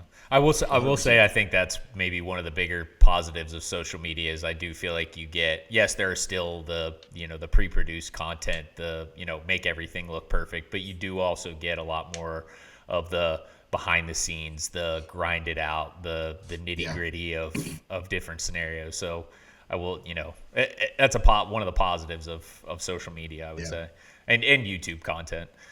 Well, COVID really expedited the timeline of YouTube's popularity, but YouTube flushed a lot of that out in regards to TV shows. It's like more the real, raw, long video clips of deer. It's not cut every 4 seconds. Now, both have their place, like we said, and to be honest with you, like Outdoor Channel versus YouTube, they're two totally different demographics for viewers. Like, I mean, mostly age class of the viewer. Yeah. I want to ask you guys this question from a social media standpoint. When I post something on Instagram seems to be a more positive place for comments and stuff like that. Yes, there's a little trickle of haters or negative comments on something like that. But when I go over and post the same thing on Facebook, and I truly believe it's like a demographic thing, the age class of the people who are commenting on and who are using on social media, dude, Facebook is a negative place. Compared to Instagram. Have you guys noticed that at all? Yeah, it's an older demographic too, I think. Yeah, I think there's just more. I know personally we get a lot more comments on Facebook compared to Instagram. So I don't know if it's got to be that demographics piece where just the older people are more apt to comment, where someone on Instagram is just kind of scrolling through and saying, "Hey, I like this. Hey, I don't." Yeah, it's like we talk about the posts and we talk about people like roasting you over stuff. Like we'll have a guest come on and we'll make a post and everyone's like up in arms about it and they're like, I can't believe you would say stuff like this, that, and the other. I'm like, look, man, I have these people on, I ask them questions. It's my job in my opinion, it's my job to put their opinion out there from their experiences and their opinion, and it's not my job to manipulate it to the way I think. I'm not trying to tell you how I think. We have guests on so they can talk to you about their experiences and their opinions. It's not my job to manipulate it for what you think is right or wrong. 100%. 100%. And that's where, like, in the past, I've had some guests on the show over the last 10 years, and they're like, why did you have that guy on? Like, I get it. Maybe he's a controversial figure, or his answer to a question was controversial. And the question is, it's not for me to make the decision. It's for me to ask the question. Yes. And the question is, it carries a lot of weight. It's how they answer it. So don't be mad at me because somebody else answered a question truthfully or says something that you don't disagree with. I just asked the question, dude. And don't be mad at them for giving you the truthful answer in their opinion. 100%, like 100%. That's their opinion. They're entitled to it.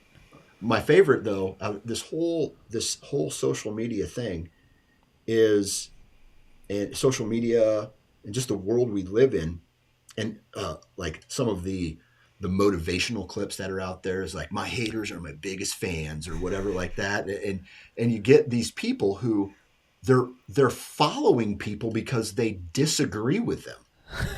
Yeah. You know, it's like, dude, this guy is a prick. I hate it. It's like it would be like a Republican following a Democrat just to talk trash on him, or vice versa. Yeah. You know what I mean? It's just like, and I just don't get that. I don't get that methodology. Well, you also sound like you loathe social media like I do. Like, I do it because I have to, not by choice. Like, if you look at my production company page, I average maybe a post a year. That's how much I love social media. But with the podcast, we have to post. So it's like, Gotta post. I don't even think about following someone because I don't like them. You know, I'm just like, whatever, bro. Yeah. Yep. And my algorithms are kind of all over the place. Right. And so, dude, like, there was a period of time where my for you page, or is that where you go to hit the search? You hit the search, and then all these things come up of what it should be. And I'm like, I'm searching for a guy so I can tag him because I had him on the show who I wasn't following. And it was like wrestling moves that I'm trying to teach my kids. So I'll find a wrestling move. I'll stop on it for a little bit. And then it was like, have you seen these videos or clips? Most of them are on Facebook, of like a cup of coffee. Have you seen these? And then inside of the cup of coffee is an actual video that's playing of maybe like somebody popping a pimple. And I was like, what is this? So I stopped on it to identify what it was. And they for got just a your little view. bit. And it got my view. It changed my algorithm. So when I go and search hit my search button on Facebook, it's now wrestling and judo moves and like cups of coffee with pimples being popped in them. And I'm just like, what the hell is going on right now? I almost want to go find a chick in a bikini and like recorrect all of the stuff that I've been doing, so those pimple popping ones get off of my search page. Oh yeah. Yeah. Yeah, I have that conversation with my fiance all the time. You know, you'll get, whatever it is, whatever the case is, it starts popping up on social media, and you got to retrain it just to get whatever the crap that's on there is off. Right. You got to stop. I even went to the one day, my son, I let him have my phone so he could watch a YouTube video at like a dentist office, and somehow he got on to something, and he hit this. I don't know how he got to where he got, but he got there. He's like, "Who's this girl, Dad?" I look, some chick in a bikini, and I'm just like, "What is this? How did you get to this?" And so I grab it from him, and I had to actually go change the settings where I think on Instagram and Facebook you can select a "this does not interest me" setting. Yeah. And so I had to go in and like course correct my algorithm so that the pimple popping or the chicks in bikinis weren't showing up all the time, and it was back to what I truly love, and that's big bucks and wrestling and baseball reels. So yeah, it's sad, especially as podcasters and and stuff, how much the algorithm affects us, both Oh, on a yeah. personal level and then trying to figure it out from, a business standpoint. Yep, absolutely. Well, even though it might be born out of laziness to try to do extra stuff or create or more creative, I don't know how you want to put it. At least we're honest in our posts, and it's pretty much just clips of us talking about hunting, and there's no Yep. pimple popping and coffee cups. There's no trap. Yeah. We're not altering Yeah. anyone's algorithm in a bad way for a social media trick or gimmick. Did you there's also those ones where the screen is split in half and there's a podcast that's being recorded and there's two people having a conversation and then the top half is like somebody building a sandcastle. Yeah, And that or like is cleaning something to show Yep. like the satisfaction that's- video. Yeah, and that's actually what people are stopping for. It's not the content that these two are talking about. It's like, hey, I'm going to watch this guy. I'm going to watch this guy clean a rug. And then what they do, that podcast turns around and takes it to advertiser and is like, dude, check out all of this analytics that I have. And I'm like, of people cleaning rugs, right? So it's like no one gives a shit about what you're saying. Yeah. But people stopping to watch a rug get cleaned. Yeah, it's crazy. I don't have the time to think about that kind of stuff. Oh, Yeah. No. I'm literally. So here's what a day in my life kind of looks like right now. So obviously I got to do the business side of things, but where my head is really at after this episode, it gets over, in, I don't know, 30 minutes or whatever, whenever we're done, it's like it warmed up yesterday. And then my dog went outside and he didn't go into the front yard because it's got snow. So he pooped on the concrete and then it refroze in the shade. And so now I have to figure out how I'm going to get frozen dog poop out of this ice so that it doesn't look like we just have dog turds all over our front step. So that's like #dad life type shit that I'm dealing with right now. Yeah, that's pretty much the same case here. It's like business / #dad life. It's like, early dismissal today. All right, I gotta go pick the kids up and I'll try to work again afterwards. Probably won't happen because you're too distracted. You know how it is. Yeah. Hey, okay. Now let's get into some real life conversation right now. Okay. Zach, 32 years. Here's what I've got from you. 32 years old. Yep. Okay. You have a fiance. Correct. Okay. When are you getting married? Good. Next year, next October. I know. That's what I said. I know.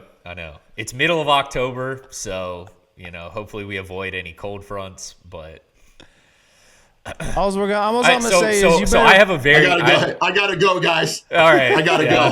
just call me a goner, right? So I'm 32. So in the grand scheme of things, I feel like I'm getting married later in life compared to a lot of people, right? Hey, I feel like, dude, I got married at 32. Your significant other will be one of your greatest weapons when it comes to your quote unquote hunting success. And, they kind of fit into three buckets. They are going to significantly negatively affect it. That's a large group. I feel like there's going to be ones that are kind of just like in the middle. They don't really help or hurt it. There's a large group there. And then there are like people that are, my fiance, for example, like I feel like she helps significantly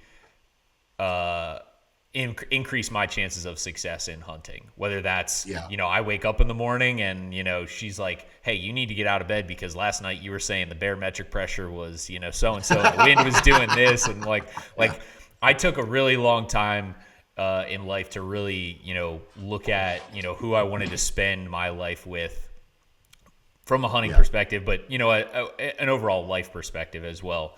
But I feel like that is one of, if not the biggest decisions, you will make in your life. But specifically 100%. Hunting, like I feel like she will help me. So getting married in October, next year is a sacrifice that I'm 100% willing to make. I like that answer. My wife is a subculture of what your fiance is like, right? So you feel like your wife is going to drastically improve that. I think my wife drastically improves my hunting time because she doesn't give a shit at all about hunting or like she likes it when I get a buck and she tells me congratulations. But when I'm gone, she's not like, hey, how's it going? Give me the update. What's going on? She just knows I'm gone and she's running the house now. Like it didn't used to be like that. Like we went through a lot of years where it's like, well, you're gone. I got to take the house, and care of the house. And I was very appreciative of it. But now it's like she handles the business, right? And what that does is it allows me to put more energy and thought process into the hunt while I'm there and not have to worry if my wife is upset or not at the house. So, but the reason I ask these questions is because I look back at where you are now and I'm like, do you ever look at another couple with kids, whether they've been married and they just have a baby or they've had 3 kids already and they started young, and you look at maybe a kid throwing an absolute fit in public at a grocery store and you're like, oh my God, I don't know if I'm ready for that yet. Oh yeah. 100%. Yeah. Like It's coming, good buddy. friends of ours just had their first kid, little boy, in June of this year, and we spent a lot of time with them. And my fiance, she has 7 nieces and nephews that are all between the ages of 2 and 10. So like it's fun being around them for short periods of time. Like we go to the beach with her family you every give them year. back when you're done. We go to the beach and like I get to hang out with them, and it's 5 girls and 2 boys, and the 2 boys are very close in age, and they're getting to that age where like they just want to go all day, and like I'm still ready. Like when we go to the beach, I'm like, let's play, let's throw the football, let's play can jam, let's like do stuff like all the time. So it's really cool having them to be able to like do stuff with and not just like lay on the beach or whatever. But then you get like later in the day and, someone is ticked off that they didn't get ice cream or their spaghetti touched their, whatever else on their plate, and they, freak out. And then it's like, okay, well, I'm glad I can remove myself from that. That's when Real you're doing life the birth blackjack control. dealer kind of like back out where they clap their hands, they show Yeah, they have no yeah. cards, and then they leave the table, Yes, right? Yeah.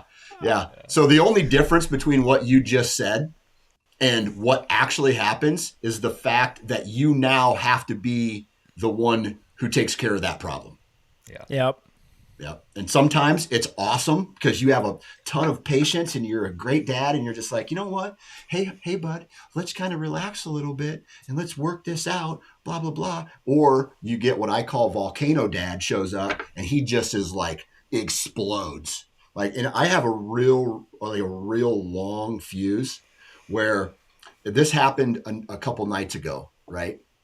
So my 2 boys were having a Nerf gun war in our upstairs. Okay, upstairs. And they're shooting Christmas ornaments. They're shooting like knocking shit off the refrigerator and wall. My wife is like, hey guys, stop it. I'm getting hit with like strays and shit. And my daughter comes up and she starts to play with them. But then my daughter immediately, like I'd say gives it 10 minutes of her doing the gun thing. And now she's out. And she doesn't want to be touched or be in the game anymore. But now my boys have tagged up against her and she's done. But now they're shooting her and she doesn't want to play anymore. And so she starts to get mad and she starts throwing punches and kicks. And so I have to be like, okay, guys, calm down. And it's boom, go to your room. Blah, blah, just like spaz out, blackout dad and anger, leads with anger. So just know that that's coming. Yeah, I know. I like the the guys. They're like, oh man, I'm dating this girl. She loves hunting too. Blah blah blah. And I'm always sitting there. I'm like, how much do you like being the trigger man? Because if she loves hunting as much as you do, how much do you think you're actually going to get to hunt for yourself going forward? Right. Yeah. Right. I got one story. I got one story here I got to tell about my daughter. Okay. I'm at the hospital. They pull my daughter. Oh, dude, it was like the most beautiful thing in this world. All right. They pull my daughter out of my wife. They wipe her down. They set her on my wife's chest. And she's got her head on my wife's chest, but she's looking at me. Right. And they say that, babies right at their eyes are gray, their eyes are adjusting. They don't, and they can't really see too well, and they don't have the ability to smile. Okay. Yeah. But I'll tell you this, that my daughter was laying on my wife's chest and she made a facial expression that looked like a smile, and she was looking at me and my heart just melted. Right. I'm just like, I am going to be the best version of myself forever. And I cannot let anybody harm this child, like all that stuff. Yeah. Take her. She's in the hospital for a day or two. We get her home. We're just this fragile little baby. Set her down on the changing table for one of her first diaper changes that I'm going to do. And it's like this moment I'm having. I'm like, I'm a dad, guys. I'm this dad. Undo the diaper. It's a little wet, and for the first baby or the babies, when they get home, you have to document their poops and their pees. Right. And so how many pees, that tells them if they're hydrated or not, because if they're not peeing enough, that means they're not getting enough of mom's milk or whatever, and the color of the poops change, and how many poops are having over this 2-week period. And I take the diaper off my daughter, and she lets out the biggest, most pressurized shit that I have ever had, and it goes all over the changing table. It goes over the walls. And and for those of you who don't have kids, you don't know what's coming, but it was the black, Clayton, you probably had this, the black tar, one of the first poops they ever have, black tar. And I was like, I took this, like, that is parenting, having this precious little thing do things that cause you time and grief that you will never understand. And so I put the diaper back on her, and then it took me, no joke, probably 2 hours to get that black tar stuff off of our wall. It stained it. Like, I think I eventually had to repaint part of the nursery. And I'm just like, this is it. This is exactly what parenting is in a nutshell. And and such is life, I guess. Yeah. It's different. But it's the greatest thing ever. It's the greatest. 100%. That's what everyone says. Dude, it's the greatest thing. And I'm on blood pressure medication because of my children, but I would not have it any other way. Like, dude, I love it's so crazy being able to love something and get so upset at something at the same exact time. Blows my mind. I don't know. Sounds kind of like hunting for some people. Yeah, I was going to say that's 100% hunting. Yeah, there's so many metaphors in life where they cross over, dude. I get it. Yeah, we were just talking to Matt Strom on Friday, I guess it was, and we were talking about hunting and golf, and I think hunting, golf, and children all fall in the same category. They just you love them for some reason. For some reason, I picked the hobbies that are mentally hard. They're love-hate relationships. Yep, absolutely. I still don't get the golf thing. Yeah, I don't either, dude. I golf one time a year, and it's with my brother usually when we go out.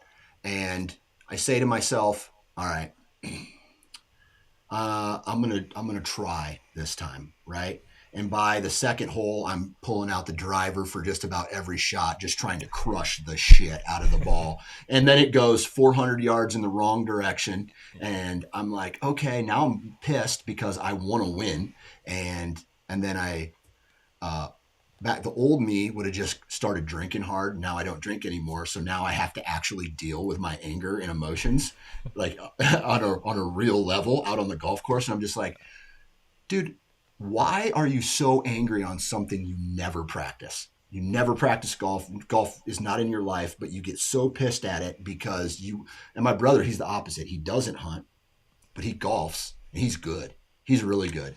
And me, I'm just like, I'm trying to keep up with him, and he's just like really relaxed and crushing these balls, and I'm sending them into sand pits and other, I have to yell 4 because there's other people in like that's the best part of golf. Yeah, 3 holes over who I'm being like, watch out, I shanked one. So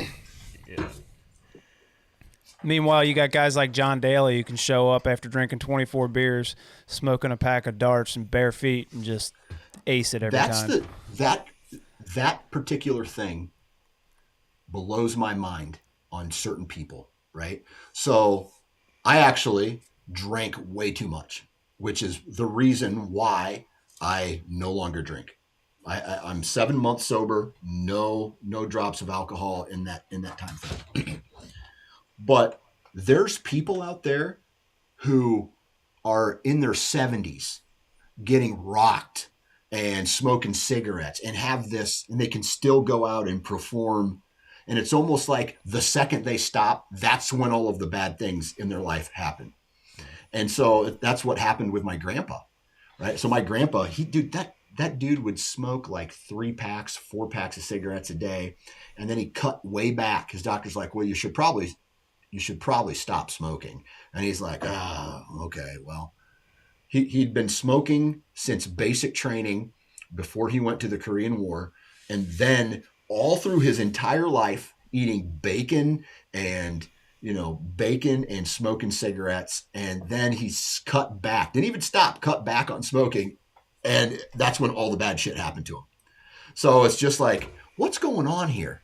Like some people are like, when I don't know, the last time I got really drunk over a year ago, probably, I bet you I had a 3-day hangover.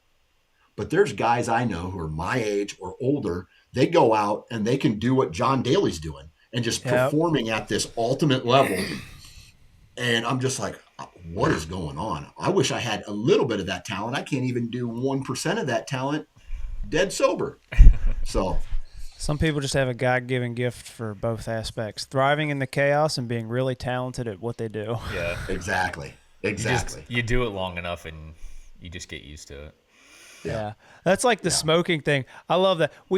I'm sure you get this comment too. If you talk about certain aspects of hunting, they're always like, well, so-and-so would go out and smoke cigarettes all the time, still shot giants. It's like, yeah, like that one never fails. The smoking comment while you're hunting. Dude, that's my uncle. That dude, I don't know. He does not give a shit about camo. He does not care about really wind direction too terribly much. A little bit he does. He rips darts in the stand. Like, he does all that stuff. Like, this guy kills giants every year. Now, he's older now, so he transitioned from a bow to a crossbow because he has a shoulder injury. But he lives in Kansas, and he hunts on a couple farms where there's cattle like in mixed with him, but he just knows. He's one of those guys, and I'm sure we all know them, where they just have this thing that tells them where they need to be and when they need to be there, and that's when they go in.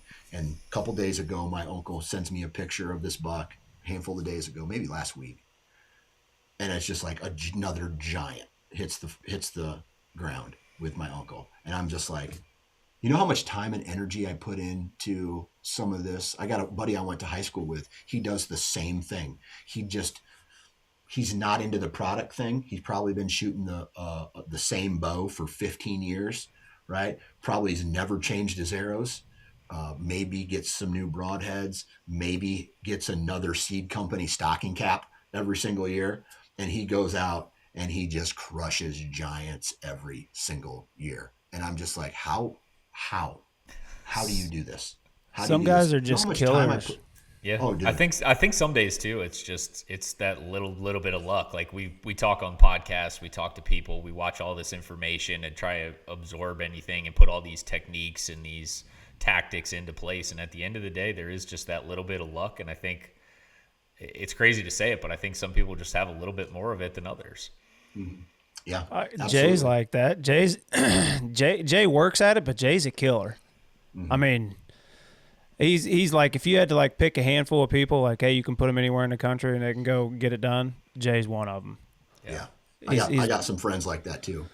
It's just crazy, but and they don't use trail cameras either. I was the one who introduced my uncle to trail cameras.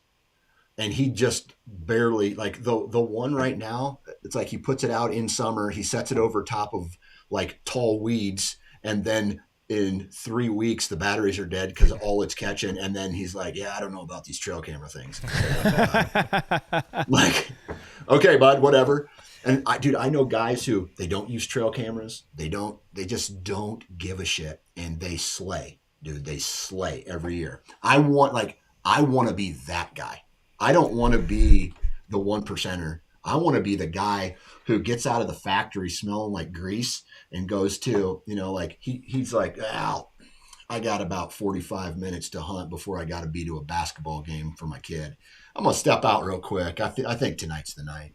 And they show up and they smoke a giant. And meanwhile, what you're doing out loud is you're going, "Hey, congratulations, buddy, man, that's awesome." But in your head, you're going, "You piece of shit. You didn't do this right. Yeah. You didn't put out 35 trail cameras. You didn't put your time in." Yeah, exactly. You didn't put your time in. You don't deserve this. And I'm just like, dude, I'd rather be that good at that, like the gut feeling, the woodsmanship part of that any day over all the other extra stuff. Well, we had that happen a few years ago. My buddy was up from Florida with me because I hunt in Kentucky, just south of Cincinnati. Yeah. It's where I grew up. But anyways, it was warm, early November, like 70 degrees is the high most days. And it's like, this sucks. Yeah. We get a high wind day, and it's going to drop like 5 or 10 degrees is the high the next day. And I told my buddy, I was like, tomorrow's kill day. I was like, I'm telling you, it's going to happen. Yeah. We wake up that morning. He goes, I'm not feeling it. I was like, I'm telling you, it's kill day. You're going to shoot one about 8:15. I'm going to shoot one about 8:45, 9 o'clock because we're hunting different farms. 8:15 comes. I look down at my phone. I got a text message from him. Just smoked a giant 8. I'm like, sick. I'm like, all right, I'm up next. I'm sitting there. I was like, I don't know. I got to do something to facilitate. I haven't seen a deer. I did a little call sequence. 30 minutes later, buck comes in looking for what was making the call. 20 yards, smoked him at 9 o'clock. I text my buddy. I was like, I just shot mine. He goes, are you kidding me? Have you ever done that before? I was like, yeah, once or twice. Like some days you got that feeling that like it's going to go down. Like that case, like you almost can like tell like what time, like it's going to be in this window. It's going to happen. Have you guys ever called your own shots before? I've done that one. And then I did one with my dad, like 10 years ago. I told him, I was like, you go sit up here on this bench. I'm telling you, 9:30, that deer is going to come strolling in. It was like 9:30 on the dot. Yeah. Yeah. And Zach, have you ever done that? I don't know. I can't think of anything specifically. No, Or dude, anytime that happened. I'm the opposite, where I'm going in probably too confident. And I'm just like, today That's good, is the day. Yeah. Dude, I'm crushing. These deer have no idea what's walking into the woods today. The baddest ass bow hunter in the planet is showing up on the 80 acres today, and they're all dead. They're just all going to die because I'm here. And I don't see a single deer. And you're just like, like, okay, well, let me walk back to the truck, reevaluate my entire overconfidence. But I've only done that a handful of times where October, there's 2000 and it was the same buck that I frontal and I hit us, right in the heart and lung area. That I shared that story with you. Yeah. But I got a trail camera picture of him, one trail camera picture of him in October 7th. And then another one when I went in to start my rutcation. I checked one trail camera before I started hunting that week, and he was on it.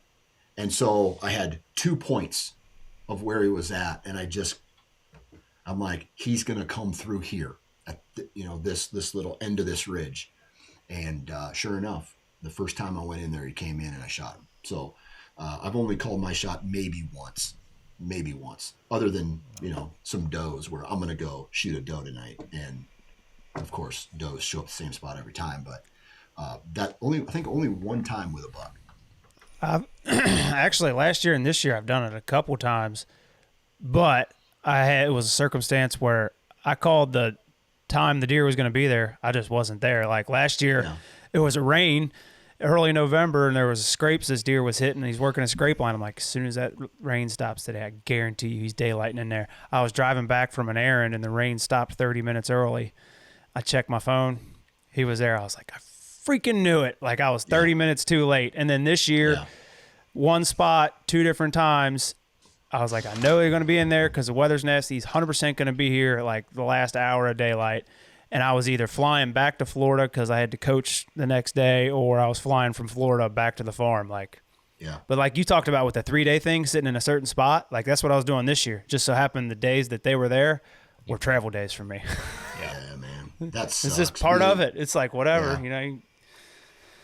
there's always something that happens. Like there's something like whenever I am in South Dakota, I always have a buck daylight. When I'm chasing mule deer, I'll get a picture sent to me, and it's just like, dude, why am I here right now? There's a giant on the farm, like 500 miles from here, and I wish I was there. But then, one of the biggest bucks who ever showed up on trail camera, my brother got married on November 7th, and I took it personal. And I was like, Jesus, I have to show up to this. I'm going to show up. I'm going to support you in all of this.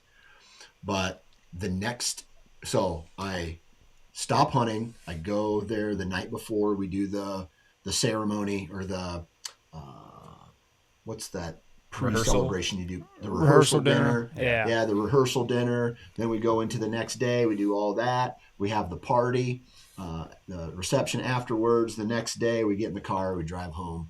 And then I spend one more day at home, and then I drop my family off at the house, and then I get in my truck and I go start my second half of my rutcation again. And wouldn't you know it, there was a 3-day period where there was a giant, because this was before cell cams, where I had to go check the SD cards. 3 SD cards from 3 different cameras, and they were all 3 days in a row. This buck was in a cycle on this part of the farm.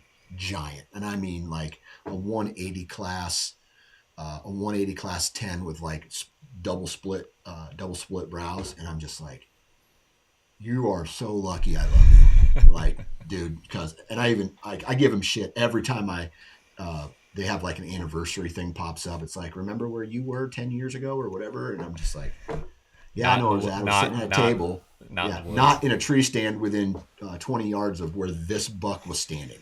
So You're welcome. I'm here. Yeah. I've had that happen before at the weddings, but we were in New Orleans recently, and we were in the car with my wife's cousin. They're like, "Oh yeah, do you remember that from our wedding?" I'm like, I don't think I went to your wedding." They're like, "Really?" I was like, "Yeah, when was it?" They're like, "November, whatever." I said, "Oh, you said November." Nope, I wasn't there. Yeah, no. That's like the best cop out for what you do, though, right? Like you film hunts, and of course, November you're busy. Yeah, and like I now get to say, like, okay, I'm not going to do this thing with the kids, or, it's taken me a long time, but there were times where I would have to come back home and I would have to do some event that I really didn't want to do and then go back out. And I don't do that anymore. I'm just like, everybody knows where I'm going to be. Yeah. The first week of October. Yeah. You set the expectation. Exactly. Have you said, hey, here's the talk? Yeah, dude. Oh, yeah. Here's the talk. Well, Have you done that? Yeah, well, that's kind of been our whole. We've been together almost 5 years now, and that's kind of I've been trying to set that expectation the whole time. I mean, we went on our first date. I left 2 days later to go turkey hunt for 2 weeks.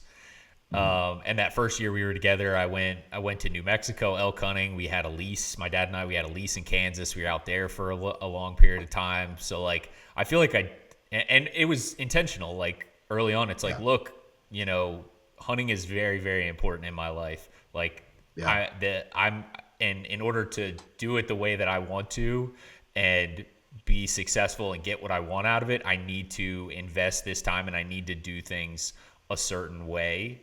And I think, I just set that expectation early, and there are still times, where, there has to be compromise made, obviously. And, as we progress forward, kids get thrown into the picture. It, creates a whole new wrinkle.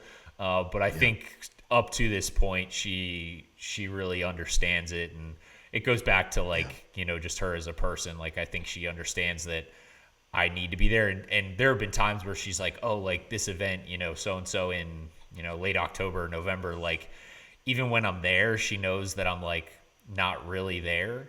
And so I think it's just, she would just rather me be doing, what I love. Yeah. That's cool, man. There was a girl that I was dating very seriously before my wife, and I did not have the conversation with her about how hunting was kind of important. And then we were living in Alabama at the time, and then I moved back to Iowa, and then I started doing the thing. right? She's like, wait a second, you are. I can remember one time, I hunted really late. Like I hunted that night. I hunted real early in the morning, and I had to get up real early the next day. And I was working nights at the time, night shift at the time. So like for those of you who work third shift, you know that you try to like it's almost the worst because you have to try to hunt, then get a couple hours of sleep, then go to work, or depending on what time you get in, and then more than likely you're going to miss the morning hunt, or your boss is cool, it lets you out, 30 minutes early, and you can skip your lunch and you can go, make it to the tree stand. Well, I did one of those where I went into the woods at like 3:00 in the afternoon, hunted, went straight to work, worked all night, went straight to the woods, hunted all morning, then went to at the time, my girlfriend's Christmas, and I slept the whole time in a recliner, and she was pissed. Yeah. She was pissed. And so I think then going that hard throughout that rut, she was just like, dude, I don't know if I'm down for this. That was part of what happened. But then when I started dating my wife, I learned from that. And it was like date 1 or date 2. I was like, hey, listen, this is me. This is who I am. This is what I will be doing in October and November.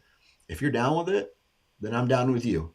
And we worked out. Now, it wasn't that simple when, like you said, it never is. Yeah. It never is. And there's obviously a lot of communication that happens, but it works now. Because I set the expectations. So yeah, I always tell people like, dude, if you don't set that expectation from the get-go, there's no going back. If you get deeper into hunting, recover. The longer you're married, you're not going back. You're not getting more time to hunt. Yeah.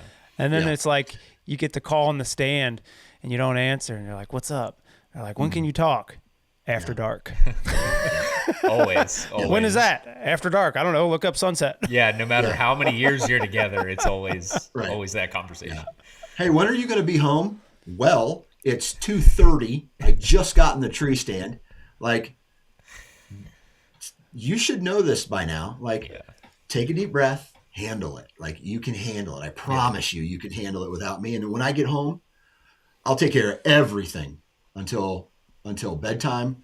I'm going to get some sleep. But the cool thing about where I hunt and the farms that I hunt is I literally hunt an hour and a half to 3.5 hours. I have nothing close to where I live. And so I have to travel to hunt. And so I'm either staying at my mom's house, or I'm traveling and staying in a camper or a tent or something, or a hotel in one of the other farms that I hunt. And so I actually get more sleep during the hunting season than I do like tonight or tomorrow. Because of just kids and activities and making sure everything in the job, I get a disconnect from all of that, and I get more sleep. I feel more refreshed. I'm still getting up early, but I'm also going to bed at like 8:00 at night. So it's badass. Like, you know how awesome that feels for a 45-year-old dude to get like an extra hour of sleep? I'm like tap dancing. I'm tap dancing to the tree stand, dude. I'm just like, I'm hunting today, da da da. Instead of just being like completely drained. Going to the tree stand. So that's where I try to like. I was always like, man, I wish I lived in Kentucky instead of Florida. But now, the more I think about it, I'm like, I don't know. When I go to hunt now, there is no like, I got to go home and take care of this or that. It's like a week of disconnect. You're there to hunt. That's all you're doing. That's all you got to do. Yeah, Clayton, we've had the conversation too about just not being able to hunt close to home. Like, you can shut your brain off. You don't have to think about, oh, well, I need to be at this property because, this buck is going to show up today. It's like, I'm home. I don't have anything close by to hunt. I'm just focused on home stuff. Being 100% present in the situation you're in right now. Yep. Oh, well. It's a double-edged sword too, because it's, it's cool to be able to say, hey, I finished up at 3 today and I can go hunt tonight. But absolutely. Absolutely. Yep. Well, I hate to break up a good podcast, but I am going to have to get some work stuff. I mean, this is kind of work, but work stuff done. Do have a couple questions for you, Dan. Yes, sir. One, what 1 or 2 podcast guests that you've had? Actually, you know what, Zach? I'll let you ask that one. That was a good question. I got one that's different. One or two podcast guests that you feel, well, one podcast guest that you feel like has taught you something that has significantly changed the way you hunt, and then one podcast guest that you feel like flies under the radar as far as like killing mature bucks or hunting in a very different manner. It's a great question. I got two guys that I'll answer the question in my own way. Yeah. But I got two guys right now. I got a guy that I've known for a long time. He lives in North Dakota. His name is Lucas Psycho. And this guy, he gets it. Like, he gets it. He has the passion for this. He gets the strategy. And this guy is just like, I really feel the embodiment of one of the perfect representations for what a bow hunter in North America should be like in this modern day. Right. And so that dude is one guy that he's not even really in the industry, or he's just a dude. He's a dad. He's got a full-time gig, but when it's hunting season, he spends it with his family and his dad, and he's got this connection to the land. And it's pretty badass to kind of talk with him every single year. He's one of those guys who he may have a couple trail cameras, but not a ton, right? He hunts all public land, and he's a grinder, and he just gets the job done. Another guy that falls into that category, his name is Curtis Zabel. He lived in Wisconsin. He hunts Wisconsin, Minnesota, and northern Iowa, and another public land guy that just goes out there and crushes, right? Just like gets it. And like, I don't know really any detailed way to say gets it other than that. Like, yeah. And then we have like the Andy May. You guys are familiar with Andy May, right? Are you guys familiar with Andy May? Yeah, I don't think so. You don't, dude. You got to look into Andy May. Dude, Andy May is one of the most, whether he has the best horseshoe up his butt known to man, and he's just that lucky, or he gets it. The dude shows up to a place and they're dead. The number one buck in that area is just dead. It's going to die. And he has this collection of knowledge about these deer and terrain and where to hunt them and how to hunt them. He lives in Michigan. Dude, just a savage. And he's that guy who, when you're having conversations about the farms you hunt, and he's just one of the nicest people too, right? He's not braggadocious. He's just a really good human being, yeah, who is also an exceptional deer hunter, right? So those three guys go into kind of one bucket. Someone who's kind of taught me something, like the first name that I don't know if there's anybody who's really ever taught me something, because I've almost purposely rejected those types of conversations, because I am a firm believer that one thing I try to do on my podcast is not to say you need to do this in order to kill big bucks. Well, yeah. How do I say that to someone in Pennsylvania or Florida or Texas or Alabama or whatever, right? I live in Iowa. I have a different set of strategies that go into that. One thing that I try to do is like talk about principles that can be applied to other areas as far as terrain and wind direction and deer behavior and things like that. I absolutely hate blanket statements. So a lot of those people, I try to purposely just like not get into that. I do not consume a ton of hunting podcasts or media in that aspect. But there is one guy who I feel does it the right way. And I think that's Bill Winke. Bill Winke from his riding stage, another guy that kind of hits in that category is like Tony Peterson. Yeah. He's part of Meat Eater now. He's one of those guys who I love having conversations with him. And then like Dan Infalt, he's just like this public land grinder. And then Andre DeQuisto, just like a Okay. big time deer, like, just like big time deer hunters. Outside of that, it's just those are some of the names that I've respected throughout the years. And then there's also a couple like writers throughout the years that I've kind of back in the day when I was reading the magazines when they had something to say, and so those are a handful of people. Yeah, I don't know Yeah. if that answered your question. Yeah, But no, yeah, no, 100% answered it.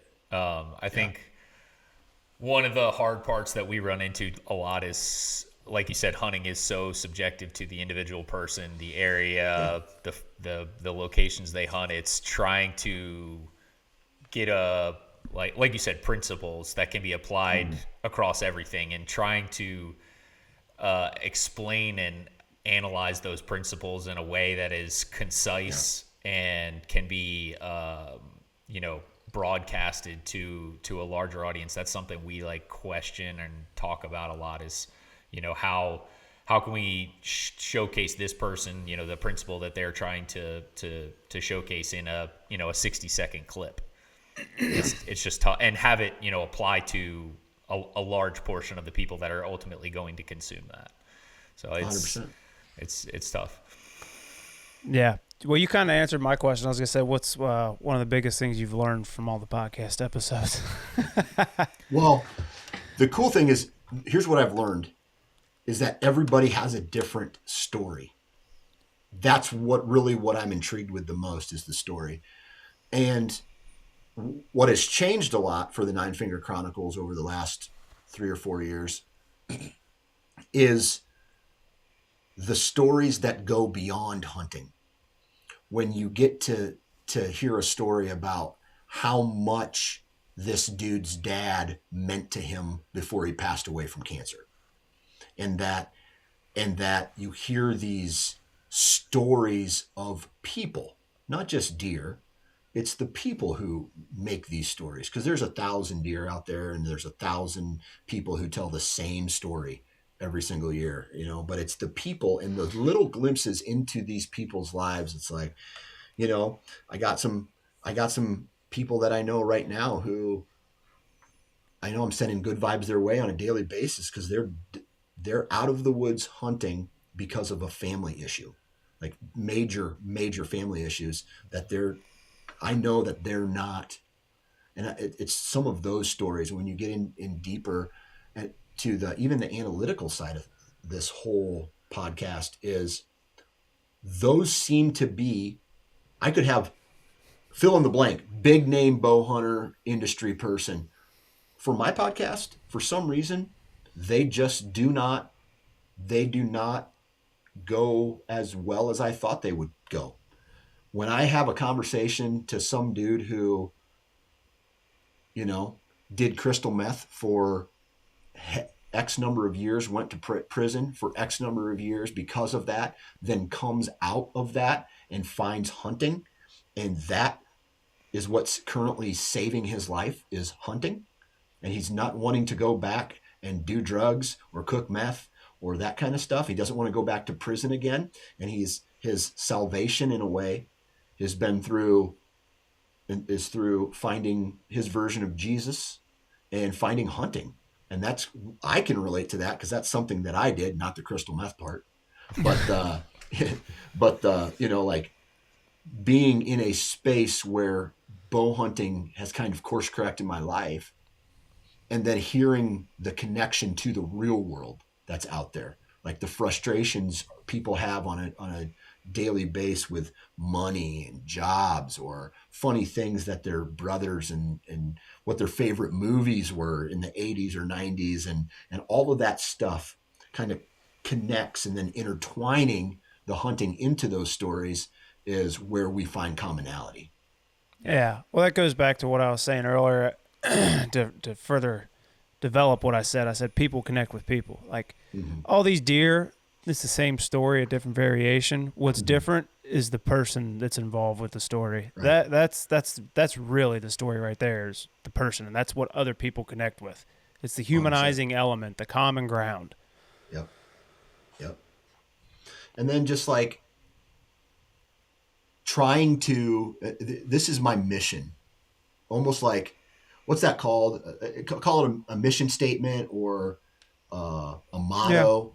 Dude, I'm just trying to go out there every day and be the best version of myself for my family and for the audience that I've created, right? And sometimes I bitch and complain a little bit, and people can, dude, yeah, it's okay to have a bad day, right? It's okay to have a bad day. Let's make tomorrow better, right?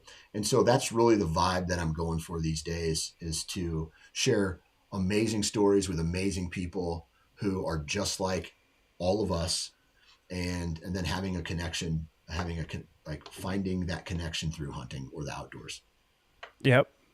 It creates like, my sister-in-law asked me one time, we were at Christmas, she's like, yeah, I was at the company Christmas party, I didn't know what to talk to certain people about. It's like, do you ever have that problem? I was like, no, everyone I know hunts. Like, when we're at work, we're talking about hunting and fishing, and when we're not at work, we're talking about hunting and fishing. It's just like, I don't know how to describe it. Like, it's just a way of life that's The hunting. lucky ones. Yeah. Here's what I say: hunting transcends socioeconomic boundaries. For sure. Yeah. Yeah, absolutely. Absolutely. So, well, that's all I got, Zach. Unless you got anything else you want to ask the man. Let me go back to. He's real short on words, if you can't tell. It's all good, dude. Dude, it's all, I like flipping the script on people like that, right? And the reason is you ask them questions and then they get the ball rolling. And that's like the kind of guy that I am, where I don't know what this podcast was supposed to be about today. I'm just like, you start out, you feel them out a little bit, and then you start to snowball up, and then you're just like rolling. You're rolling at that point. Yeah, that's kind of probably bad that I've gotten that way, but like writing out a list of questions isn't necessarily a high priority for me for these podcasts I've never anymore. done that. I'm just like, that. let's just get started, and it's going to go where it's going to go, and we're going to think of great questions and topics as we go through this thing. Yeah. Yeah. The only other thing I had on the list here, I did make a small list. He's the organized one. I'm not. Well, we always like to have a couple, in the bag just in case we need them or whatever. Right. Favorite, we like asking this one. Favorite tree stand snack. Dude, I used to be that